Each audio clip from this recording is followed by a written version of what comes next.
ওরা রাষ্ট্রের সঙ্গে ধর্মের সম্পর্ক এজন্য চায় না, কারণ তাদের ধর্মের কাছে রাষ্ট্রীয় সমস্যার সমাধান নাই। ওরা রাষ্ট্রের সঙ্গে, রাজনীতির সঙ্গে ধর্মের সম্পর্ক দেখতে চায় না, কারণ অর্থনৈতিক সমস্যার সমাধান তাদের ধর্মের কাছে নাই, ব্যাংকিং সমস্যার সমাধান তাদের ধর্মের কাছে নাই, নির্বাচন সমস্যার সমাধান ওদের ধর্মের কাছে নাই, অর্থনীতির সমস্যার সমাধান ওদের ধর্মের কাছে নাই, সংখ্যালঘু সমস্যার সমাধান ওদের ধর্মের কাছে নাই, আন্তর্জাতিক কোনো একটা সমস্যার সমাধান ইসলাম ছাড়া অন্য কোনো ধর্মের কাছে না।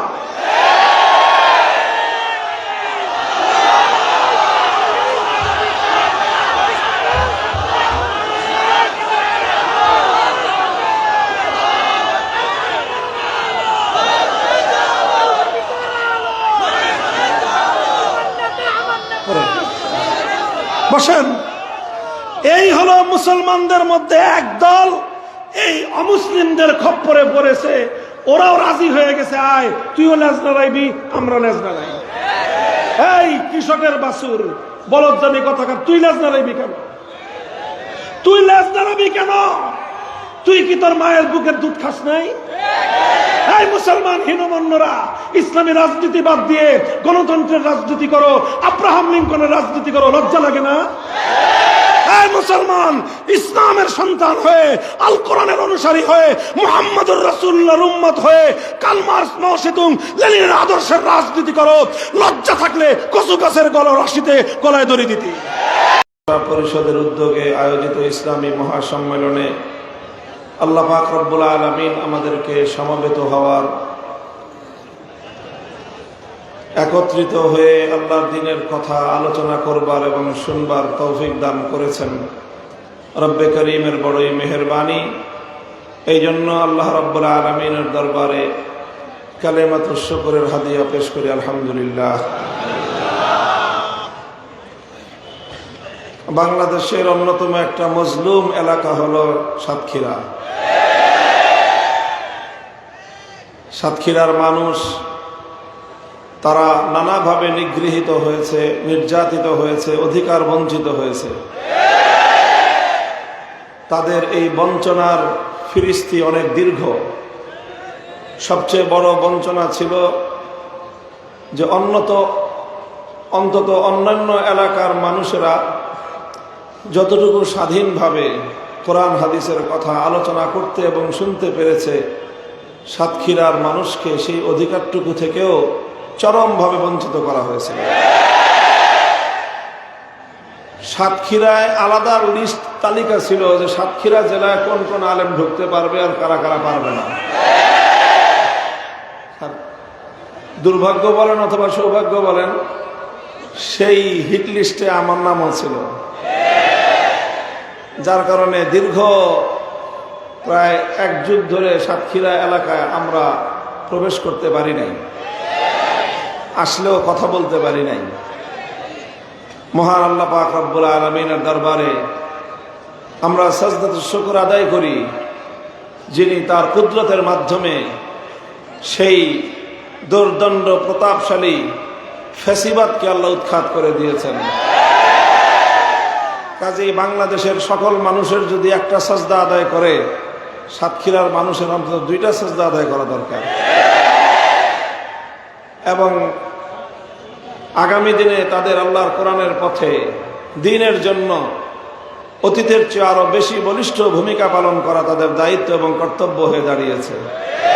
আল্লাহ পাক রব্বুল আলামিন সাতক্ষীরার মাটিকে ইসলামের ঘাঁটি হিসেবে আল্লাহ আরো জবরদস্তভাবে আল্লাহ কবুল করেন।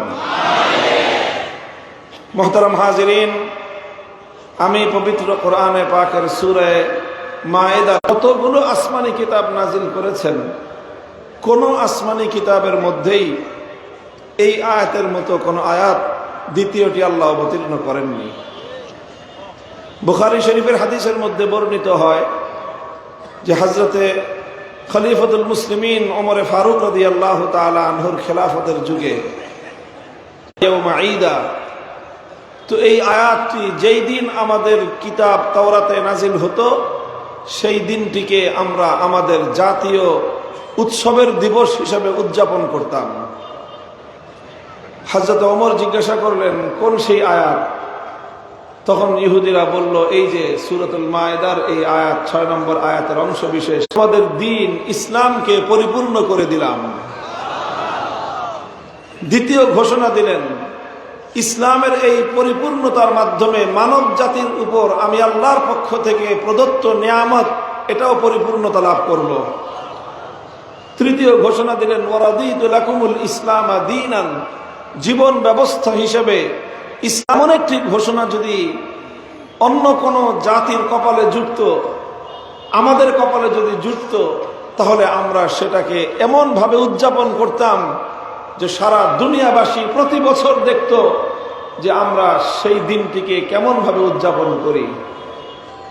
হযরত ওমর ফারুক রাদিয়াল্লাহু তাআলা আনহু তখন তাদেরকে, মুসলমানদেরকে এই নিয়ামত দান করেছেন যে মুসলমানরা কোনটা উদযাপন করবে, কোনটা উদযাপন করবে না, সেটাও আল্লাহ তাদের উপর ছেড়ে দেননি, বরং যেটা করতে হবে আল্লাহ সেটাকে নিজে নির্বাচন করে তারপরে মুসলমানদের জন্য নির্ধারণ করে দেন। সুতরাং এই আয়াতটি আল্লাহ নাজিল করেছেন আমাদের জন্য সেই সময়ের সেই জায়গাটায়, যে পৃথিবীর সূচনা লগ্ন থেকে কিয়ামত পর্যন্ত এই শ্রেষ্ঠত্বগুলো আর কোনোদিন একত্রিত হওয়া সম্ভব নয়। সমস্ত শ্রেষ্ঠত্বগুলোকে আল্লাহ পাক একত্রিত করে একটি জায়গায় তারপরে এই আয়াতটি আল্লাহ অবতীর্ণ করেছেন। হযরত ওমর বললেন যে দেখো এই আয়াতটি কখন, কোথায়, কি অবস্থায় অবতীর্ণ হয়েছে, সব দিকে আপনারা এরকম কত কিছু উড়বে ঘুরবে, এটা ঘুরতে দেন, আপনারা আমার দিকে তাকান। শ্রোতারা অন্যদিকে অমনোযোগী হলে অন্তত শিক্ষক যারা, তারা কথা বলতে পারে না। ওয়াইজরা কিছুটা পারে, আমি ওয়াইজ না, আমি হলাম একজন টিচার, আমার মূল পেশা হলো শিক্ষকতা, কাজে আমরা ওইভাবে কথা বলি, একটু মনোযোগী হন। হ্যাঁ, অন্যদিকে 60টার মতো দিবস হয়, মানে সৌর চন্দ্রবর্ষ হিসাবে। সৌরবর্ষে 365 দিন হয়, চন্দ্রবর্ষে 355 দিনের মতো দিন হয়, বা 360 অ্যারাউন্ড আমরা বলে নেই। তো এই 360টা দিবসের মধ্যে সর্বশ্রেষ্ঠ দিবস কোনটা জানেন?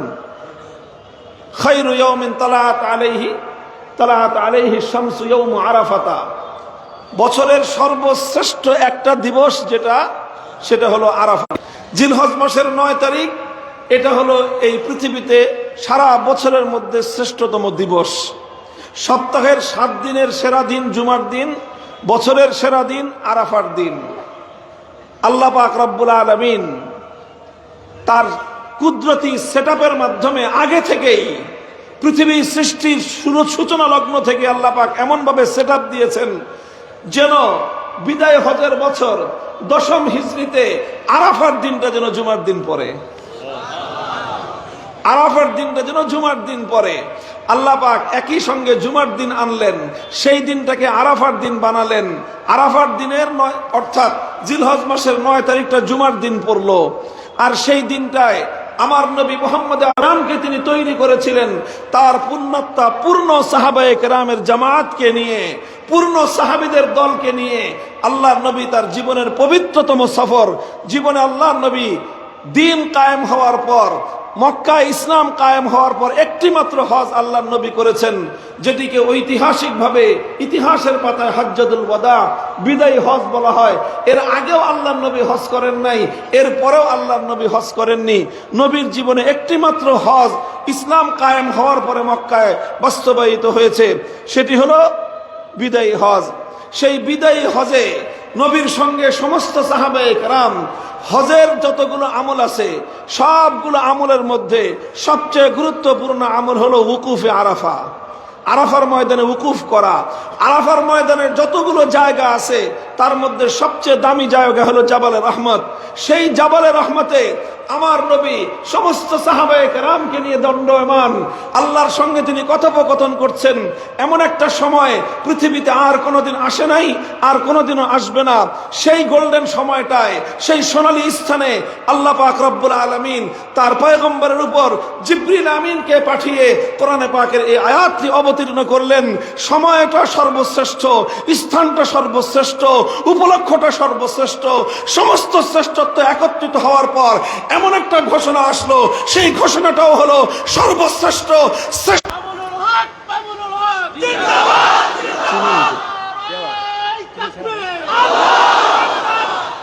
اليوم أكملت لكم دينكم وأتممت عليكم نعمتي ورضيت لكم الإسلام دينا।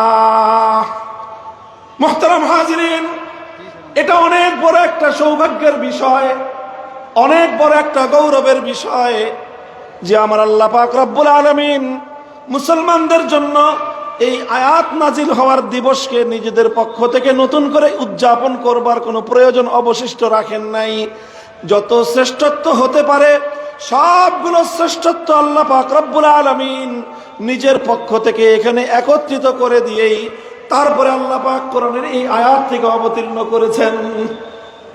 অর্থাৎ আল্লাহ নিজেই এই আয়াতটাকে অবতীর্ণ করার জন্য এমন একটা চমৎকার সময়, চমৎকার একটা পরিবেশ, চমৎকার একটা স্থান আল্লাহ নিজে নির্বাচন করেছেন। এটা আল্লাহ ছাড়া, আলিমুল গায়েব ছাড়া দুনিয়ার কারো পক্ষে সম্ভব ছিল না। সেই সময় আল্লাহর সঙ্গে তার কথোপকথন হতে থাকবে, আর সেই সময় এই আয়াতটি অবতীর্ণ হবে। এটা আল্লাহ পাকের কুদরতের সেটআপ ছাড়া সম্ভবই ছিল না। ওমর ফারুক রাদিয়াল্লাহু তাআলা আনহু বললেন যে দেখো, তোমরা যেটা মনে করো যে এই আয়াতের গুরুত্ব আর তাৎপর্য সম্পর্কে আমরা বেখবর না, আমরা বেখবর না। আমার সব মনে আছে, সব আমার স্মৃতিপটে ভাস্বর হয়ে আছে, আমার চোখে এখনো ভাসে সেই দৃশ্যগুলো। আমিও ছিলাম সেই সোনালী কাফেলায় সৌভাগ্যবানদের মধ্যে যারা আল্লাহ নবীর পাশে ছিলাম। এই আয়াত অবতীর্ণ হওয়ার ঘোষণার পর মুসলিম জাতির মধ্যে আনন্দের হিল্লোল বয়ে গিয়েছিল। মুহতারাম হাজিরিন, কথা হলো এই যে আজ 21 শতাব্দীর মুসলমানরা এই মুসলমানদের এই গৌরবের অধ্যায়টাকে কতটুকু উপলব্ধি করি, আমরা কতটুকু ফিল করি, কতটুকু অনুভব করি যে আমাদের মধ্যে অনন্য এই গৌরবের একটা অধ্যায় রয়েছে, যে একমাত্র আমাদের জীবন ধর্ম ইসলাম। এই ইসলামকেই আল্লাহ পাক রব্বুল আলামিন পরিপূর্ণতার ঘোষণা দিয়েছেন। পৃথিবীতে আর কোন ধর্ম সম্পর্কে, আর কোন কিতাবের মধ্যে আল্লাহ পাক রব্বুল আলামিন এই জাতীয় ঘোষণা বা এই জাতীয় আয়াত অবতীর্ণ করেননি। এই বিষয়টা একমাত্র শুধুমাত্র ইসলাম এবং মুসলিম জাতির অনন্য সম্পদ। আলহামদুলিল্লাহ বলেন, জোরে বলেন, জোরে আলহামদুলিল্লাহ। উমর রাদিয়াল্লাহু তাআলা আনহুর সে সম্পর্কে তার পর্যালোচনা, বুখারীর হাদিসের উদ্ধৃতি, এই সব কিছু দিয়ে আমি একটা কথাই এখানে সাব্যস্ত করতে চাই। আমি সাব্যস্ত করার কিছু না, আসলে কোরআন সাব্যস্ত করে দিয়েছে। আমি সেটা ব্যক্ত করতে চাই। সেটা হলো ইসলামের একটা অনন্য সৌন্দর্য, ইসলামের অনন্যতা, ইসলামের সর্বশ্রেষ্ঠ সৌন্দর্য হলো ইসলাম পূর্ণাঙ্গ ব্যবস্থা। ইসলামের অনন্যতাটা হলো এই জায়গায়, ইসলামের পূর্ণাঙ্গতা। ইসলামের অনন্যতাটা কোথায়? ইসলামের পূর্ণাঙ্গতা। ইসলামের বলেন সবাই, আপনার ইসলামের অনন্যতা হলো ইসলামের পূর্ণাঙ্গতা। ইসলামের শ্রেষ্ঠত্ব হলো ইসলামের পরিপূর্ণতা। যে ইসলাম, যেটাকে আমরা সুন্দরভাবে বলি ইসলাম এক মুকম্মল নিজামে হায়াত হ্যায়, Islam is the complete code of life. ইসলাম হলো পূর্ণাঙ্গ জীবন ব্যবস্থার নাম। ইসলাম হলো পূর্ণাঙ্গ জীবন ব্যবস্থার নাম। ইসলাম একমাত্র পূর্ণাঙ্গ জীবন ব্যবস্থার নাম। এই মহাবিশ্বের মধ্যে ইসলাম ছাড়া আর কোন ধর্ম, আর কোন মতবাদ, আর কোন আদর্শ ইসলামের মতো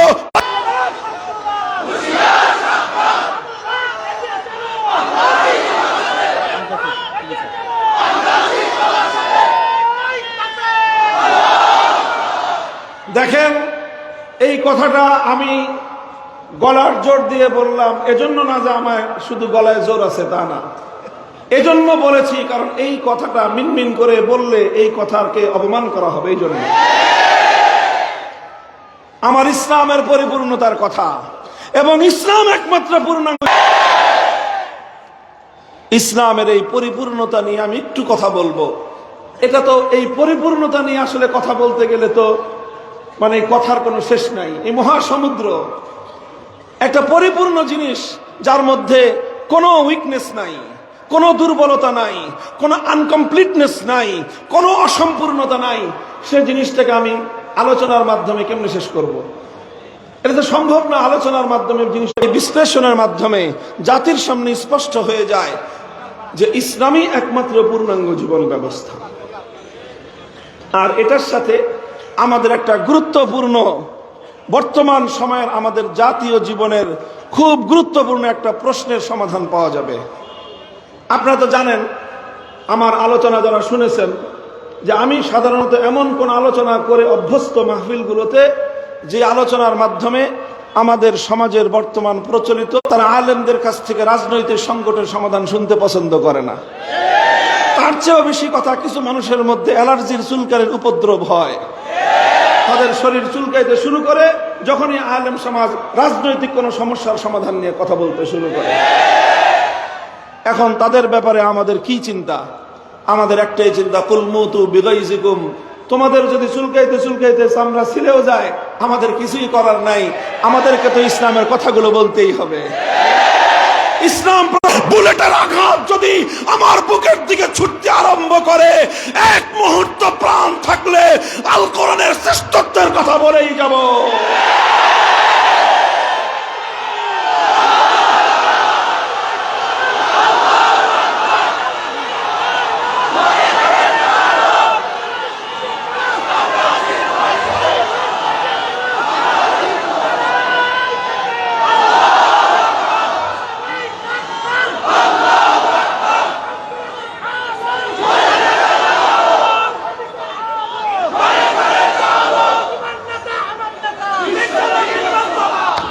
হতে পারে না।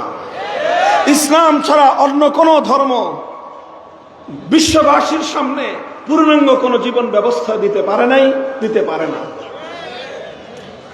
এই কথার প্রমাণ হিসেবে আমি শুধু দুটো দৃষ্টান্ত উপস্থাপন করব, দুটো দিক ইসলামের অনন্য সৌন্দর্যের উপস্থাপন করব স্যাম্পল হিসেবে, দৃষ্টান্ত এবং উপমা হিসেবে, যে এই সমস্যাগুলোর সমাধান একমাত্র ইসলামই দিতে পারে, অন্য কোনো ধর্ম দিতে পারে না।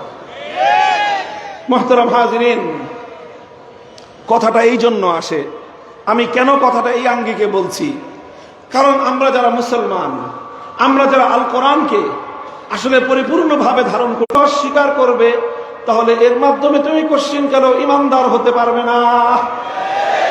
কাজে আমরা কোরআনের কিছু অংশ বিশ্বাস করব, কিছু অংশ পরিত্যাগ করব। আমরা এমন ধোঁকাবাজ মুনাফিক মার্কা ইমানদার হতে চাই না। আমরা চাই কোরআনকে ধরেছি তো পূর্ণাঙ্গভাবে ধরব। আমার মাথার চুল থেকে পায়ের নখ পর্যন্ত গোটা জীবনটাতেই আল কোরআনকে আমরা অনুসরণ করব, ইসলামকে আমরা অনুসরণ করব। আর ইসলামকে যদি আমরা সর্বক্ষেত্রে অনুসরণ করতে চাই, জীবনের সকল ক্ষেত্রে যদি আমি ইসলামকে অনুসরণ করতে চাই, তাহলে আমার ব্যক্তি জীবন কোন রাষ্ট্র এবং রাজনীতির কোনো বিষয় নিয়ে আমি আলোচনা করব, কাজ করব, রাজনীতি করব, রাষ্ট্র পরিচালনা করার কোনো কাজ আমি যখন করতে যাব, আমি যদি মুসলিম হয়ে থাকি, সেখানে আমাকে একমাত্র ইসলামকেই অনুসরণ করতে হবে। আর তখনই আমরা দাবি তুলি যে আমরা চাই এমন একটা রাষ্ট্র ব্যবস্থা, যে রাষ্ট্র ব্যবস্থাটা পরিচালিত হবে ইসলামের আলোকে। আমরা চাই ইসলামী হুকুমত, আমরা চাই আল্লাহ প্রদত্ত খেলাফতের রাজনৈতিক ব্যবস্থা বাস্তবায়িত করতে। খ্রিস্টান ভাইয়েরা আছেন, বৌদ্ধ ভাইয়েরা আছেন, তারাও আমাদের রক্তের সূত্রে ভাই, সবাই আমাদের বাবা আদমের সন্তান। একই বাবার সন্তানেরা যে যেই ধর্মের অনুসরণ করুক না কেন, সবাই ভাই ভাই। কথা বলেন? একই বাবা এবং মায়ের ঔরস থেকে জন্ম নেওয়া সন্তানরা, খারাপ হোক ভালো হোক, সব ভাই ভাই। এর মধ্যে কোনো সন্দেহের অবকাশ আছে? কোনো অবকাশ নেই। সুতরাং সেই হিসেবে জন্মসূত্রে আমরা সকলেই আমাদের আদি পিতা বাবা আদমের সন্তান, একই মা হাওয়া আলাইহিস সালামের সন্তান। সেই হিসেবে সব ধর্মাবলম্বীরা পরস্পর তারা জন্মসূত্রে রক্ত। বলেন, প্রশ্নটা আসে কিনা? একজন বৌদ্ধ চিন্তা করতে পারে যে হুজুর বা মুসলিম ভাই, তুমি যদি অ্যাজ এ মুসলিম ইসলামী রাষ্ট্র চাও, আমি তো বৌদ্ধ হিসেবে বৌদ্ধ রাষ্ট্র চাইতে পারি, আমি তো খ্রিস্টান হিসেবে একটা খ্রিস্ট রাজ্য চাইতে পারি, আমি তো ইহুদি হিসেবে একটা ইহুদি রাষ্ট্র চাইতে পারি। আমি আপনার প্রাথমিকভাবে আপনার এই কথার সাথে সম্পূর্ণ একমত যে হ্যাঁ, আপনার মনের মধ্যে এই কথাটা আসতে পারে। আমি মুসলিম হিসেবে যেরকম ইসলামী রাষ্ট্র চাই, আমি যেমন ভাবে আমার ব্যক্তি জীবনে আমি ইসলামকে অনুসরণ করতে চাই, আমার রাজনৈতিক এবং রাষ্ট্র জীবনেও আমি ইসলামকে অনুসরণ করতে চাই, তুমিও চাইতে পারো। শুধু অমুসলিমদের মধ্যে নয়, বরং অনেক মুসলমানদের মধ্যেও দাবি তুলবে সমস্যার সমাধান কোথায়। এই জন্য এই প্রশ্নের গোলক ধাঁধায় পড়ে অনেক অমুসলিম, অনেক মুসলমান, নামাজি, হাজি, গাজী, বহু মুসলমান এই প্রশ্নের গোলক ধাঁধায় পড়ে তারাও ইসলামী রাষ্ট্রের দাবি তুলে না। আছে না নাই? যদি তারা ইসলামী রাষ্ট্রের দাবির সঙ্গে একমত হতো, তাহলে মুসলমানদের দেশে কোনো অনৈসলামিক দল থাকতোই না। যারা রাজনীতি করে, কোন মুসলমান ইসলামী রাজনীতি ছাড়া অন্য কোন রাজনীতি করতোই না। অন্য রাজনীতি করে কেন? এই প্রশ্নের গোলক ধাঁধায় যে আমি যদি মুসলিম হিসেবে ইসলামী রাষ্ট্র চাই, হিন্দু হিসেবে সে হিন্দু রাষ্ট্র চাইতে পারে, খ্রিস্টান হিসেবে সে খ্রিস্টান রাষ্ট্র চাইতে পারে। বৌদ্ধ বলা উচিত ছিল, কি বলা উচিত ছিল? মূর্খ বললে অনেকে মাইন্ড করবেন, আর আমাদেরকে বলবেন যে হুজুররা সভ্য ভদ্রভাবে কথা বলতে জানে না। আপনি জানেন না, সেটা আপনার দোষ না। আমি বললে আমি হয়ে যাব যে অসৌজন্য কথা বলেছি। ঠিক আছে, আপনাদের খাতিরে বললাম না মূর্খ, বললাম না অজ্ঞ, তবে এতটুকু তো অবশ্যই বলবো, আপনি অনবহিত। আপনার কাছে এই খবর পৌঁছে নাই, আপনি ইসলাম নিয়ে স্টাডি করেন নাই, ইসলামকে জানার চেষ্টা করেন নাই, ইসলামকে পরিপূর্ণভাবে অনুধাবন করার চেষ্টা করেন নাই, আপনি আল কোরআন পড়াশোনা করেন নাই, আপনি আমার নবীর সুন্নাহ নিয়ে গবেষণা করেন নাই, ন্যূনতম আলেমদের কাছ থেকে জানার চেষ্টাটা পর্যন্ত আপনি করেন নাই। এরপরেও আপনাদের প্রতি সর্বোচ্চ শ্রদ্ধা রেখে বলতেছি, যে সকল মুসলমানেরা রয়েছেন, এর পরিণাম হলো এই যে আমরা যেমন বুক ফুলিয়ে আল্লাহর জমিনে ইসলামী রাষ্ট্রের দাবি তুলতে পারি, আপনি ইসলামের রাষ্ট্রের দাবি করতে পারেন না বলেই ইসলাম বাদ দিয়ে আপনি আব্রাহাম লিঙ্কন, কার্ল মার্কস, মাও সেতুং, লেনিনদের আদর্শের রাজনীতি করেন। সেই সকল মুসলিম ভাইদেরকে একটু জানানোর জন্যই আমার আজকের আলোচ্য বিষয়। এটা আমরা আলোচনা করছি যে বুঝেন, বুঝবার চেষ্টা করেন একটু, যে এই যে আমাদের দাবি এবং আপনাদের যে কনফিউশন, এই গোলক ধাঁধার সমাধান আমি দেব শুধুমাত্র দুটো স্যাম্পলের মাধ্যমে, দুটো দৃষ্টান্তের মাধ্যমে। মূল গোলক ধাঁধাটা কি ছিল? আবার ফিরে আসে আমি কথায়। সেটা হলো, আমি অ্যাজ এ মুসলিম, আমি মুসলমান হিসেবে যদি ইসলামী রাষ্ট্র প্রতিষ্ঠার দাবি করি, আপনি মুসলমান হিসেবে যদি আমরা মুসলমানরা ইসলামী রাষ্ট্রের দাবি করি, সেক্ষেত্রে প্রশ্ন আসতে পারে, হিন্দু, বৌদ্ধ, খ্রিস্টান, ইহুদি, অন্যান্য ধর্মাবলম্বীরাও তো যার যার ধর্ম অনুযায়ী রাষ্ট্রের দাবি করতে পারে। তখন একই দেশে আমরা সবাই বসবাস করি, তাহলে সবগুলো ধর্ম যদি যার যার ধর্ম অনুযায়ী রাষ্ট্র প্রতিষ্ঠার দাবি করে, তাহলে সমস্যার সমাধান কোথায়? এই হলো গোলক ধাঁধা।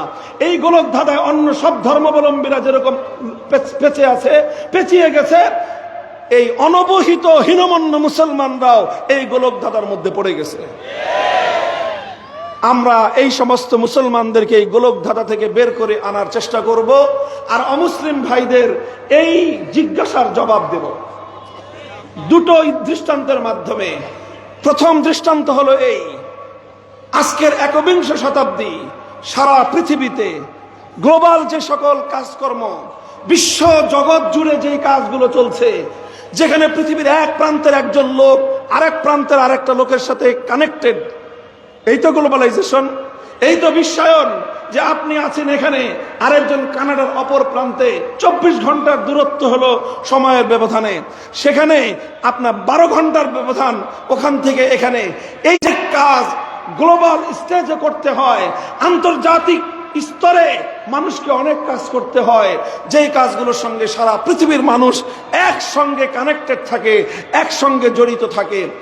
সেই যুগে মানুষের জীবন জীবিকার সবচেয়ে গুরুত্বপূর্ণ যেই সেক্টরটা, সেটা হলো অর্থনৈতিক সেক্টর। সেটা কি? অর্থনৈতিক সেক্টর, অর্থনৈতিক খাত। এই অর্থনৈতিক খাত নিয়ে যদি আমি একটা প্রশ্ন করি যে আজকের একবিংশ শতাব্দীর 2025 সালের সারা পৃথিবীর 700 কোটি মানুষের অর্থনীতি কিভাবে চলবে, আমার এই প্রশ্ন। আবার শুনেন, 2025 সাল, আজকে হলো 24 সালের 7ই ডিসেম্বর, আর মাত্র 23 দিন পরে শুরু হবে 2025 সাল। মনে করেন 2025 সালের সারা দুনিয়ার সর্বশেষ জরিপ অনুযায়ী মানুষ সংখ্যা হলো, পপুলেশন হলো 700 কোটি। এই 700 কোটি দুনিয়ার মানুষের অর্থনৈতিক সমস্যার কিভাবে সমাধান হবে, 700 কোটি মানুষের অর্থনীতি কিভাবে পরিচালিত হবে, এই প্রশ্নটা রাখলাম। এই প্রশ্নটা রেখে এবার হিন্দু ভাইদেরকে জিজ্ঞাসা করি, তুমি বলো তোমার হিন্দু ধর্ম অনুযায়ী এই 700 কোটি মানুষের অর্থনৈতিক জিজ্ঞাসার কি জবাব তোমার ধর্ম তোমার কাছে দিতে পারে। এরপরে বৌদ্ধ ভাইকে জিজ্ঞাসা করব, এবার তুমি বলো তোমার বৌদ্ধ ধর্মের অনুযায়ী, তোমার বৌদ্ধ ধর্মের ধর্মগ্রন্থ ত্রিপাঠক থেকে তুমি রেফারেন্স দিয়ে বলবা যে তোমার ত্রিপাঠকের রেফারেন্সে 700 কোটি মানুষের অর্থনীতির সমস্যার সমাধান এইভাবে হবে।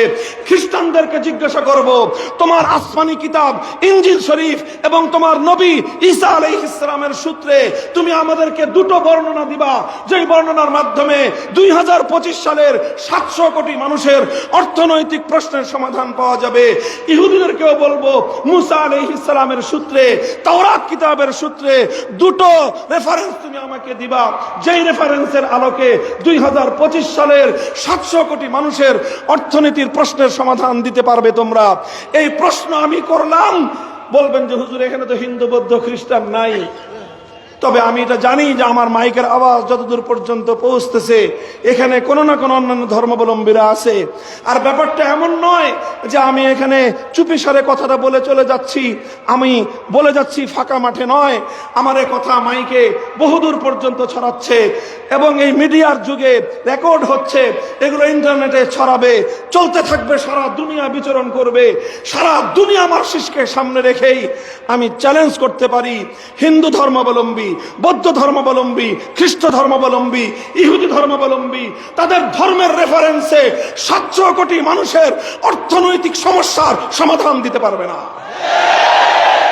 যদি আমাকে জিজ্ঞাসা করেন, আমাকে নয়, যে কোনো একজন মুসলিমকে যদি জিজ্ঞাসা করেন যে তোমার ধর্ম পারবে, আমরা বলবো শুধু পারবে না, বরং শ্রেষ্ঠ সমাধান ইসলাম দিতে পারবে।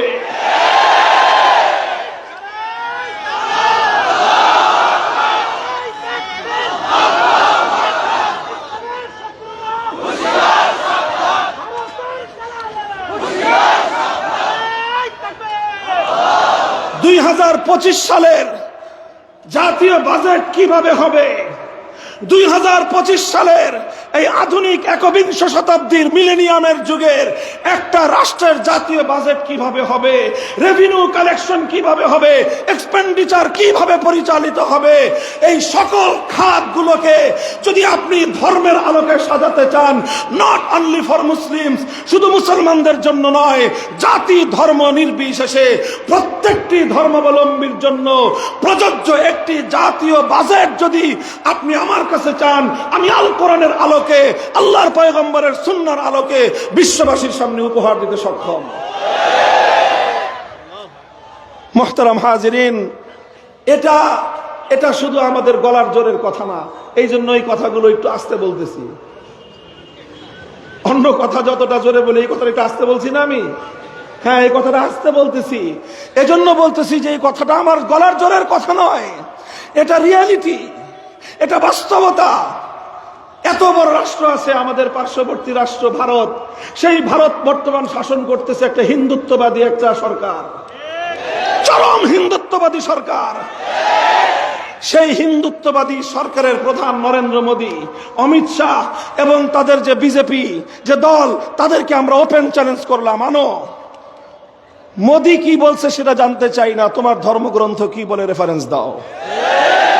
তোমার গীতার রেফারেন্সে তুমি কথা আনো যে 2025 সালের আমার দেশের লাগবে না বেটা, তোর দেশের চাই দে। ভারতের জাতীয় বাজেট হিন্দু ধর্মের রেফারেন্সে, তাদের ধর্মীয় গ্রন্থের রেফারেন্স দিয়ে বাজেট কালেকশন কিভাবে হবে, বাজেট খরচ কিভাবে হবে, হিন্দু ধর্মের আলোকে তুমি একটা বাজেট প্রদান করো। পারবা না। কেন পারবা না? কারণ তোমার ধর্ম সে ব্যাপারে নীরব। বৌদ্ধরা, চায়নার মতো রাষ্ট্র তোমার কাছে আছে, সারা পৃথিবীর অর্থনীতি যারা নিয়ন্ত্রণ করতেছে, তোমরা তোমার ধর্মের আলোকে সমস্যার সমাধান দাও, দিতে পারবা না। কেন পারবা না? কারণ তোমার ধর্ম সে ব্যাপারে নীরব। খ্রিস্টানরা সারা পশ্চিমা বিশ্ব তোমরা পরিচালনা করছো, সারা দুনিয়া তোমরা নিয়ন্ত্রণ করছো, তোমাদের মানব রচিত মতবাদের মাধ্যমে তোমরা তোমাদের ধর্মের আলোকে সমস্যার সমাধান দাও, পারবা না। কারণ তোমার ধর্মে সেই সাজেশন নাই। ইহুদিরা কুটো চাল চালতে পারবা, মুসলমানদের বাইতুল মুকদ্দাস দখল করতে পারবা, সারা পৃথিবীর মানুষের পকেট কেটে অর্থনীতি নিয়ে তোমরা তোমাদের জন্য সেই কালো টাকার পাহাড় করতে পারবা, চুরি করতে পারবা, মুসলমানদের সারা পৃথিবীর জনগণের সম্পদ নিয়ে নিজেদের জন্য স্তূপাকৃত করতে পারবা। ধর্মের আলোকে একবিংশ শতাব্দীর আন্তর্জাতিক বাজেট তো দূরের কথা, একটা রাষ্ট্রের জাতীয় বাজেট তোমরা দিতে পারবা না। এর চরম দৃষ্টান্ত হলো এই, আজকের পৃথিবীর সারা দুনিয়া জুড়ে অর্থনৈতিক লেনদেনের জন্য, অর্থনৈতিক কার্যক্রম পরিচালনার জন্য একটা অনিবার্য অনুষঙ্গ হয়ে দাঁড়িয়েছে ব্যাংকিং সিস্টেম। বলেন বলেন, সারা দুনিয়ার, সারা পৃথিবীর যত অর্থনৈতিক ট্রানজাকশন, এই সব চলছে ব্যাংকিং সেক্টরের মাধ্যমে। এখন তো তারা বলতেছে যে আগামীর দিনে ক্যাশলেস সোসাইটি হবে সারা পৃথিবী জুড়ে। এই ক্যাশলেস সোসাইটি বলেন, যেভাবেই বলেন, সব কিছুর চ্যানেলটা হলো ব্যাংকিং চ্যানেল। এই ব্যাংকিং চ্যানেলের মাধ্যমে সারা দুনিয়ার 700 কোটি মানুষ কিন্তু এই চ্যানেলের সঙ্গে কোনো না কোনো ভাবে জড়িত। বলেন কথা ঠিক না বেঠিক? এই যে ব্যাংকিং সিস্টেমটা সারা দুনিয়ায় পরিচালিত হচ্ছে এবং ব্যাংকিং সিস্টেমটা আজকের পৃথিবীর অর্থনৈতিক কার্যক্রমের একটা অনিবার্য পরিবহন হিসেবে, বাহন হিসেবে ব্যবহৃত হচ্ছে। এই ব্যাংকিং সেক্টরটা নিয়ে যদি আমি আপনাদের সামনে দৃষ্টান্ত দেই, শুধু আমার এই বাংলাদেশে সরকার অনুমোদিত ইসলামিক ব্যাংক আছে 9টা। কয়টা? ফুল ইসলামিক ব্যাংক, একেবারে টপ টু বটম যে ব্যাংকগুলো ইসলামকে অনুসরণ করবে বলে তারা প্রতিশ্রুতি দিয়েছে। বাকি কতটুকু তারা অনুসরণ করে সেটা তাদের ইমানদারির বিষয়, সেই জায়গায় আমি আলোচনা করতে চাই না।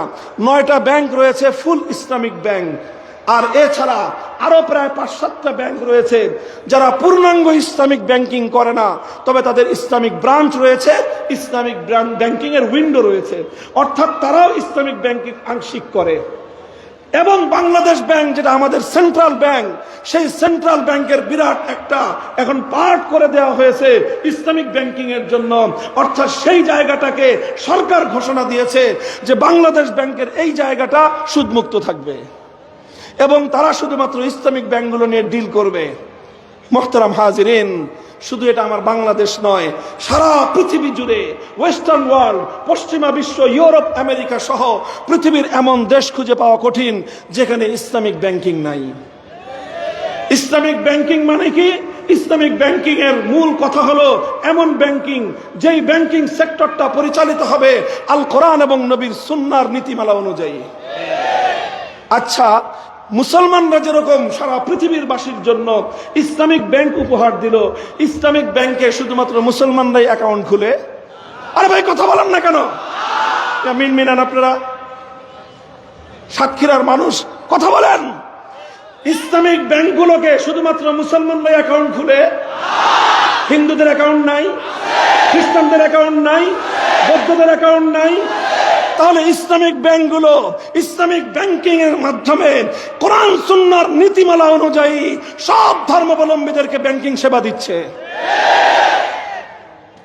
এবার আপনি বাটি চালান দেন, প্রয়োজনে তুলা রাশি আনেন, সারা দুনিয়া জুড়ে একটা হিন্দু ব্যাংক খুঁজে দেখান, সারা পৃথিবী থেকে একটা ইহুদি ব্যাংক দেখান, সারা দুনিয়া একটা বৌদ্ধ অথবা একটা খ্রিস্টান ব্যাংক দেখান, পারবেন না। নাই, সারা দুনিয়ার কোথাও নাই। কেন নাই? প্রশ্নটা করেছেন কোনদিন নিজের বিবেকের কাছে? কোন হিন্দু ভাই করেছেন যে যেরকম মুসলমানরা ইসলামিক ব্যাংক করলো আমরা হিন্দুরা হিন্দু ব্যাংক করি? কেন কোনদিন একজন হিন্দু ভাই নিজের বিবেককে প্রশ্ন করেছেন? কোন একজন বৌদ্ধ বা খ্রিস্টান নিজের বিবেককে প্রশ্ন করেছেন? আর হীনমন্য অনবহিত প্রকৃত মূর্খ মুসলমানরা কোনদিন জিজ্ঞাসা করেছেন যে আমি রাজনীতির কথা শুনলেই, ইসলামী রাজনীতির কথা শুনলেই শরীরের মধ্যে অ্যালার্জির চুলকানি হয়, যখন ব্যাংকিং সেক্টরে ইসলামিক ব্যাংক গোটা বাংলাদেশের অর্থনীতির মেরুদণ্ডকে সোজা রাখে, তখন তোমার ইসলামের নাম শুনলে তো তোমার চুলকানি হয় না? আল্লাহ পাক তোমাদেরকে বুঝদান করুন। হীনমন্য মুসলমান, মাথা সোজা করে দাঁড়াও। তুমি কোন বিকলাঙ্গ ধর্মের অনুসারী নও, তুমি কোন আনকমপ্লিট ধর্মের অনুসারী নও, তুমি একটা কমপ্লিট কোড অফ লাইফ ইসলামের আদর্শের অনুসারী। তুমি কেন হীনমন্যতার শিকার হবা? মুহতারাম হাজিরিন, আমি এই প্রসঙ্গে কথা দীর্ঘায়িত করতে চাই না।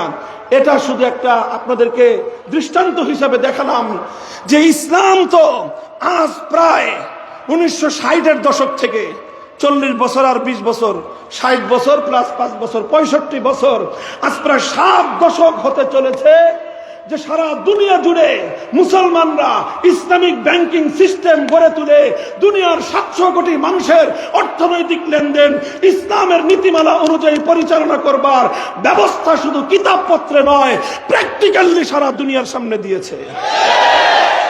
তাহলে অর্থনীতির ক্ষেত্রে ইসলাম মানা যায়, হিন্দু ধর্ম মানা যায় না। অর্থনীতির ক্ষেত্রে ইসলাম মানা যায়, বৌদ্ধ ধর্ম মানা যায় না। অর্থনীতির ক্ষেত্রে খ্রিস্টান ধর্ম, ইহুদি ধর্ম মানা যায় না, মানা যায় কেবলমাত্র ইসলাম ধর্ম। মুহতারাম হাজিরিন, কথাটা এই জায়গায়, তুমি যদি ইসলামিক রাষ্ট্র ব্যবস্থার কথা শুনলে তোমার এতটাই অ্যালার্জির চুলকানি হয়, তোমার যদি এতটাই গাত্রদাহ হয়, তাহলে তুমি কথাটা কেন বুঝো না যে ইসলামই পারে একমাত্র মানব জীবনের সব সমস্যার সমাধান দিতে। ইসলাম পারে মানুষের অর্থনৈতিক সমস্যার সমাধান দিতে। শুধু মুসলমানের নয়, জাতি ধর্ম নির্বিশেষে একটা নাস্তিক, এমনকি মুরতাদ যে আল্লাহকে স্বীকার করে না, ওই বেটারও অর্থনৈতিক সুরক্ষা একমাত্র ইসলাম প্রদান করতে পারে, আর কেউ পারে না। অন্য কোনো ধর্মে এই কথাগুলো নাই। না থাকার কারণ হলো ওই ধর্মগুলোকে এটাকে কমপ্লিট কোড অফ লাইফ হিসেবে দুনিয়াতে পাঠানো হয় নাই। দেখেন, এটা একটা কথা গেল। কাজেই আপনি যখনই অর্থনীতির সেক্টরে আসবেন, আচ্ছা বলেন তো, অর্থনীতির সেক্টর বাদ দিলে রাষ্ট্রের থাকেটা কি? আর সারা দুনিয়ার রাজনীতি যারা করে আপনি খোঁজ নিয়ে দেখেন, আমেরিকা থেকে নিয়ে শুরু করে বাংলাদেশ পর্যন্ত রাজনীতি নিয়ন্ত্রণ করে কারা জানেন? অর্থনীতিবিদরা। বর্তমান বাংলাদেশের প্রধান উপদেষ্টা কে জানেন? ডক্টর ইউনূস। কি জিনিস জানেন? তিনি একজন অর্থনীতিবিদ, জাস্ট, আর কিছুই না। তার মূল পরিচয় তিনি একজন অর্থনীতিবিদ। অর্থনীতিবিদরাই সারা দুনিয়াকে পরিচালনা করে। প্রত্যেকটা দেশের রাজনৈতিক দলগুলোর মধ্যে প্রধান নীতি নির্ধারকরা তাদের ব্যাকগ্রাউন্ড খুঁজে দেখেন অর্থনীতি।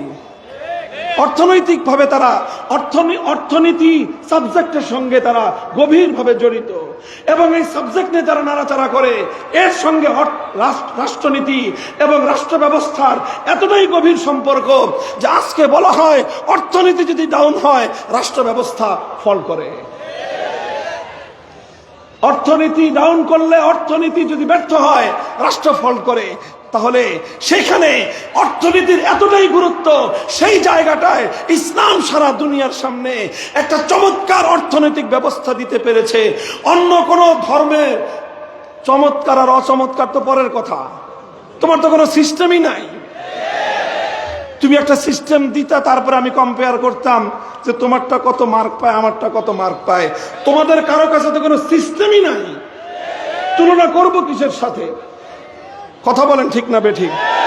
আমি ভাই অন্য কোনো ধর্মকে নেগলেক্ট করছি না, তবে আমি রিয়েলিটি বলছি, বাস্তবতা হলো এই, অন্য যার যেটা সত্যতা সেই সত্যতাটা তো আমাকে বলতেই হবে। হিন্দু ধর্মের মধ্যে আধুনিক যুগের অর্থনীতি নিয়ে আলোচনা নাই, বৌদ্ধ খ্রিস্টান ইহুদি ধর্ম কোন ধর্মের মধ্যে একবিংশ শতাব্দীর ব্যাংকিং সেক্টরের সমস্যার সমাধান দেওয়ার মতো কোনো ম্যাটার নাই। আল্লাহ পাক বুঝবার তৌফিক দান করেন। দ্বিতীয় বিষয় আসেন, আরেকটা বলেছিলাম, এটা একটা স্যাম্পল দিলাম অর্থনীতির বিষয় নিয়ে, তার মধ্যে বিশেষভাবে দিলাম ব্যাংকিং সেক্টরের সমাধান দৃষ্টান্ত। এরপরে আসেন রাজনীতি। রাজনৈতিক বিষয়টাই তো মূল আলোচনার কেন্দ্রবিন্দু। সেই রাজনীতির ক্ষেত্রে আমি বলবো যে সারা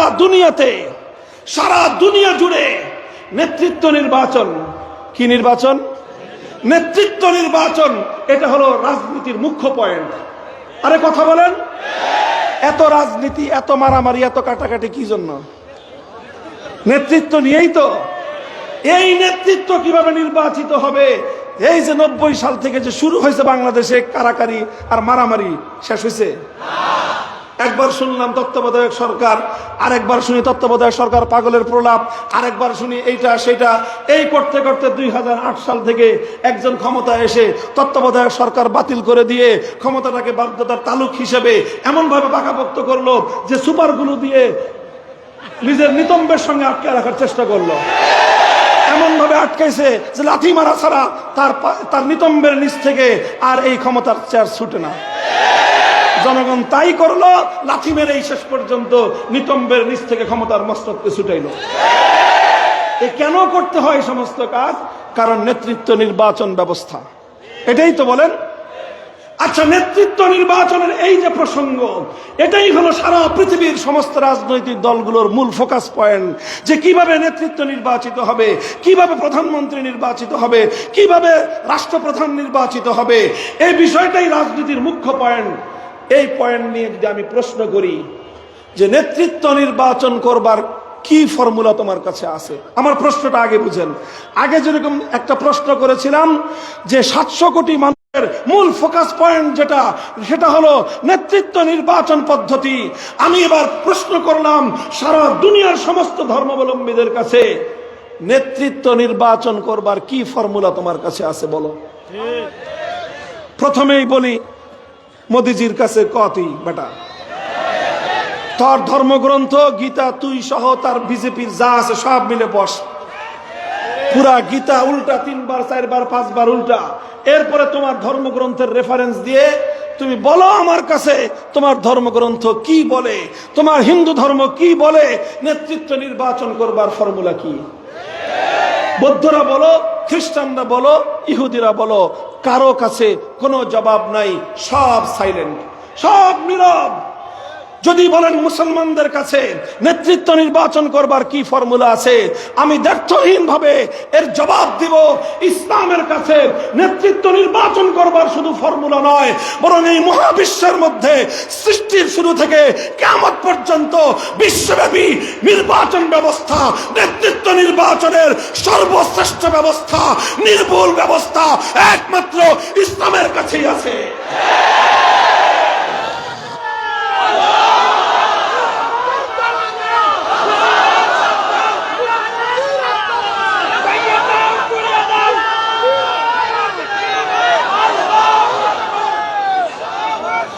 আলহামদুলিল্লাহ, সারা দুনিয়া ব্যাপী নেতৃত্ব নির্বাচন করবার ফর্মুলা ইসলাম দিয়েছে। ইসলামের নেতৃত্ব নির্বাচনের ফর্মুলায় সারা দুনিয়া ব্যাপী মুসলমানদের একজন নেতা থাকবেন। সেই নেতার পরিচয় হবে তিনি খলিফাতুল মুসলিমিন, সেই নেতার উপাধি হবে তিনি হবেন আমিরুল মুমিনিন, সেই নেতার পরিচয় হবে সারা দুনিয়া জুড়ে তিনি এক নেতা। সেই নেতার নির্বাচন ফর্মুলা হবে আহলুল হাল্লি ওয়াল হক। সারা দুনিয়া থেকে ভোটার কালেক্ট করা হবে, সেই ভোটাররা বিশেষ বিশেষ ক্রাইটেরিয়ায় ভোটার নির্বাচিত হবে। সেই ভোটারদের ভোটের মাধ্যমে একজন আমির নির্বাচিত হবে। এক আমিরের নেতৃত্বে 700 কোটি মানুষ নির্বিঘ্নে তাদের রাজনৈতিক সকল কর্মকাণ্ড পরিচালনা করবে।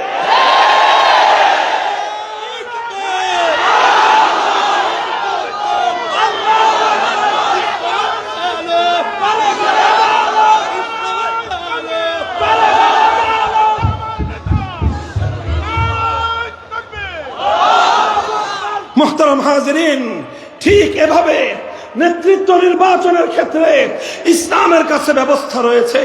ঠিক একইভাবে নেতৃত্ব নির্বাচিত হওয়ার পর রাষ্ট্র কিভাবে পরিচালিত হবে, বিশ্বকে কিভাবে পরিচালনা করা হবে, গোটা এই জাতির যত সদস্য আছে সব সদস্যের প্রতিটি ইন্ডিভিজুয়াল ব্যক্তির সমস্যাগুলো কিভাবে সমাধান করবেন নেতা, সেই নেতা নিজের ইচ্ছা মতো সমাধান দিলেই হবে না, তার সামনেও ইসলাম একটা সম্পূর্ণ রূপরেখা দিয়ে রেখেছে। আমি এই রাজনীতির পার্টে আরেকটা প্রশ্ন করি, সেই প্রশ্নটা খুব গুরুত্বপূর্ণ প্রশ্ন। যে কোনো রাষ্ট্রই হোক, যে কোনো ধর্মের আলোকেই পরিচালিত হোক, সেই রাষ্ট্রের মধ্যে অন্যান্য ধর্মাবলম্বীরা থাকবে কি থাকবে না? কথা বলেন। মুসলমানরা যদি ইসলামী রাষ্ট্র গঠন করে, সেই রাষ্ট্রে সংখ্যালঘুরা থাকবে কি থাকবে না? হিন্দু ধর্মাবলম্বীরা থাকবে কি থাকবে না? বৌদ্ধ, খ্রিস্টান, ইহুদি, অন্যান্য ধর্মাবলম্বীরা থাকবে কি থাকবে না? থাকবে। আচ্ছা, তর্কের খাতিরে মেনে নিলাম হিন্দুরা তোমরাও একটা হিন্দু রাষ্ট্র গঠন করলা, প্রশ্নের জবাব দাও, তোমার রাষ্ট্রে মুসলমান থাকবে কি থাকবে না? খ্রিস্টানরা ধরে নিলাম তোমার ধর্মের আলোকে তুমি একটা রাষ্ট্র গঠন করলা, তোমার রাষ্ট্রে মুসলমান থাকবে কি থাকবে না? তোমার রাষ্ট্রে সংখ্যালঘু ইহুদি থাকবে কি থাকবে না? যেই গঠন করুক, অন্যান্য ধর্মাবলম্বীরা সেই রাষ্ট্রে থাকবে কি থাকবে না বলেন তো? আচ্ছা, যদি অন্যান্য ধর্মাবলম্বীরা থাকে, তাহলে এবার আমার প্রশ্ন হলো এই, আচ্ছা বলো যে তোমার ধর্ম অনুযায়ী রাষ্ট্র পরিচালনা করতে গেলে তোমার রাষ্ট্রের মধ্যে সংখ্যালঘুদের অধিকার কি কি বলো? তোমার রাষ্ট্রের সংখ্যালঘুদের জান, মাল, ইজ্জত, আব্রু এবং তার ধর্মীয় স্বাধীনতা রক্ষা করবার কি ব্যবস্থা, কি গ্যারান্টি তোমার ধর্ম দিয়েছে বলো? যদি বলি যে হিন্দুরা বলো যে তোমার ধর্মগ্রন্থের রেফারেন্স দিয়ে বলো যে তোমার রাষ্ট্রে যে সকল মুসলিম সংখ্যালঘুরা থাকবে, সেই মুসলমানদের ধর্ম পালনের কতটুকু স্বাধীনতা তুমি দিবা? সেই রাষ্ট্রে যদি কোনো মুসলমান গরু জবাই করে গরুর গোশত খেতে চায়, তুমি কি করবা বলো? তোমার রাষ্ট্রের মধ্যে যদি কোনো মুসলমান সেখানে আল্লাহু আকবারের 5 বারের আযান দিয়ে নামাজ পড়তে চায়, বলো তোমার হিন্দু ধর্ম, বলো তোমার বৌদ্ধ ধর্ম, বলো তোমার খ্রিস্ট ধর্ম, ইহুদি ধর্ম, বলো তোমার ধর্মের আলোকে মুসলমানদের এই ধর্মীয় অধিকারের ব্যাপারে কি করবা?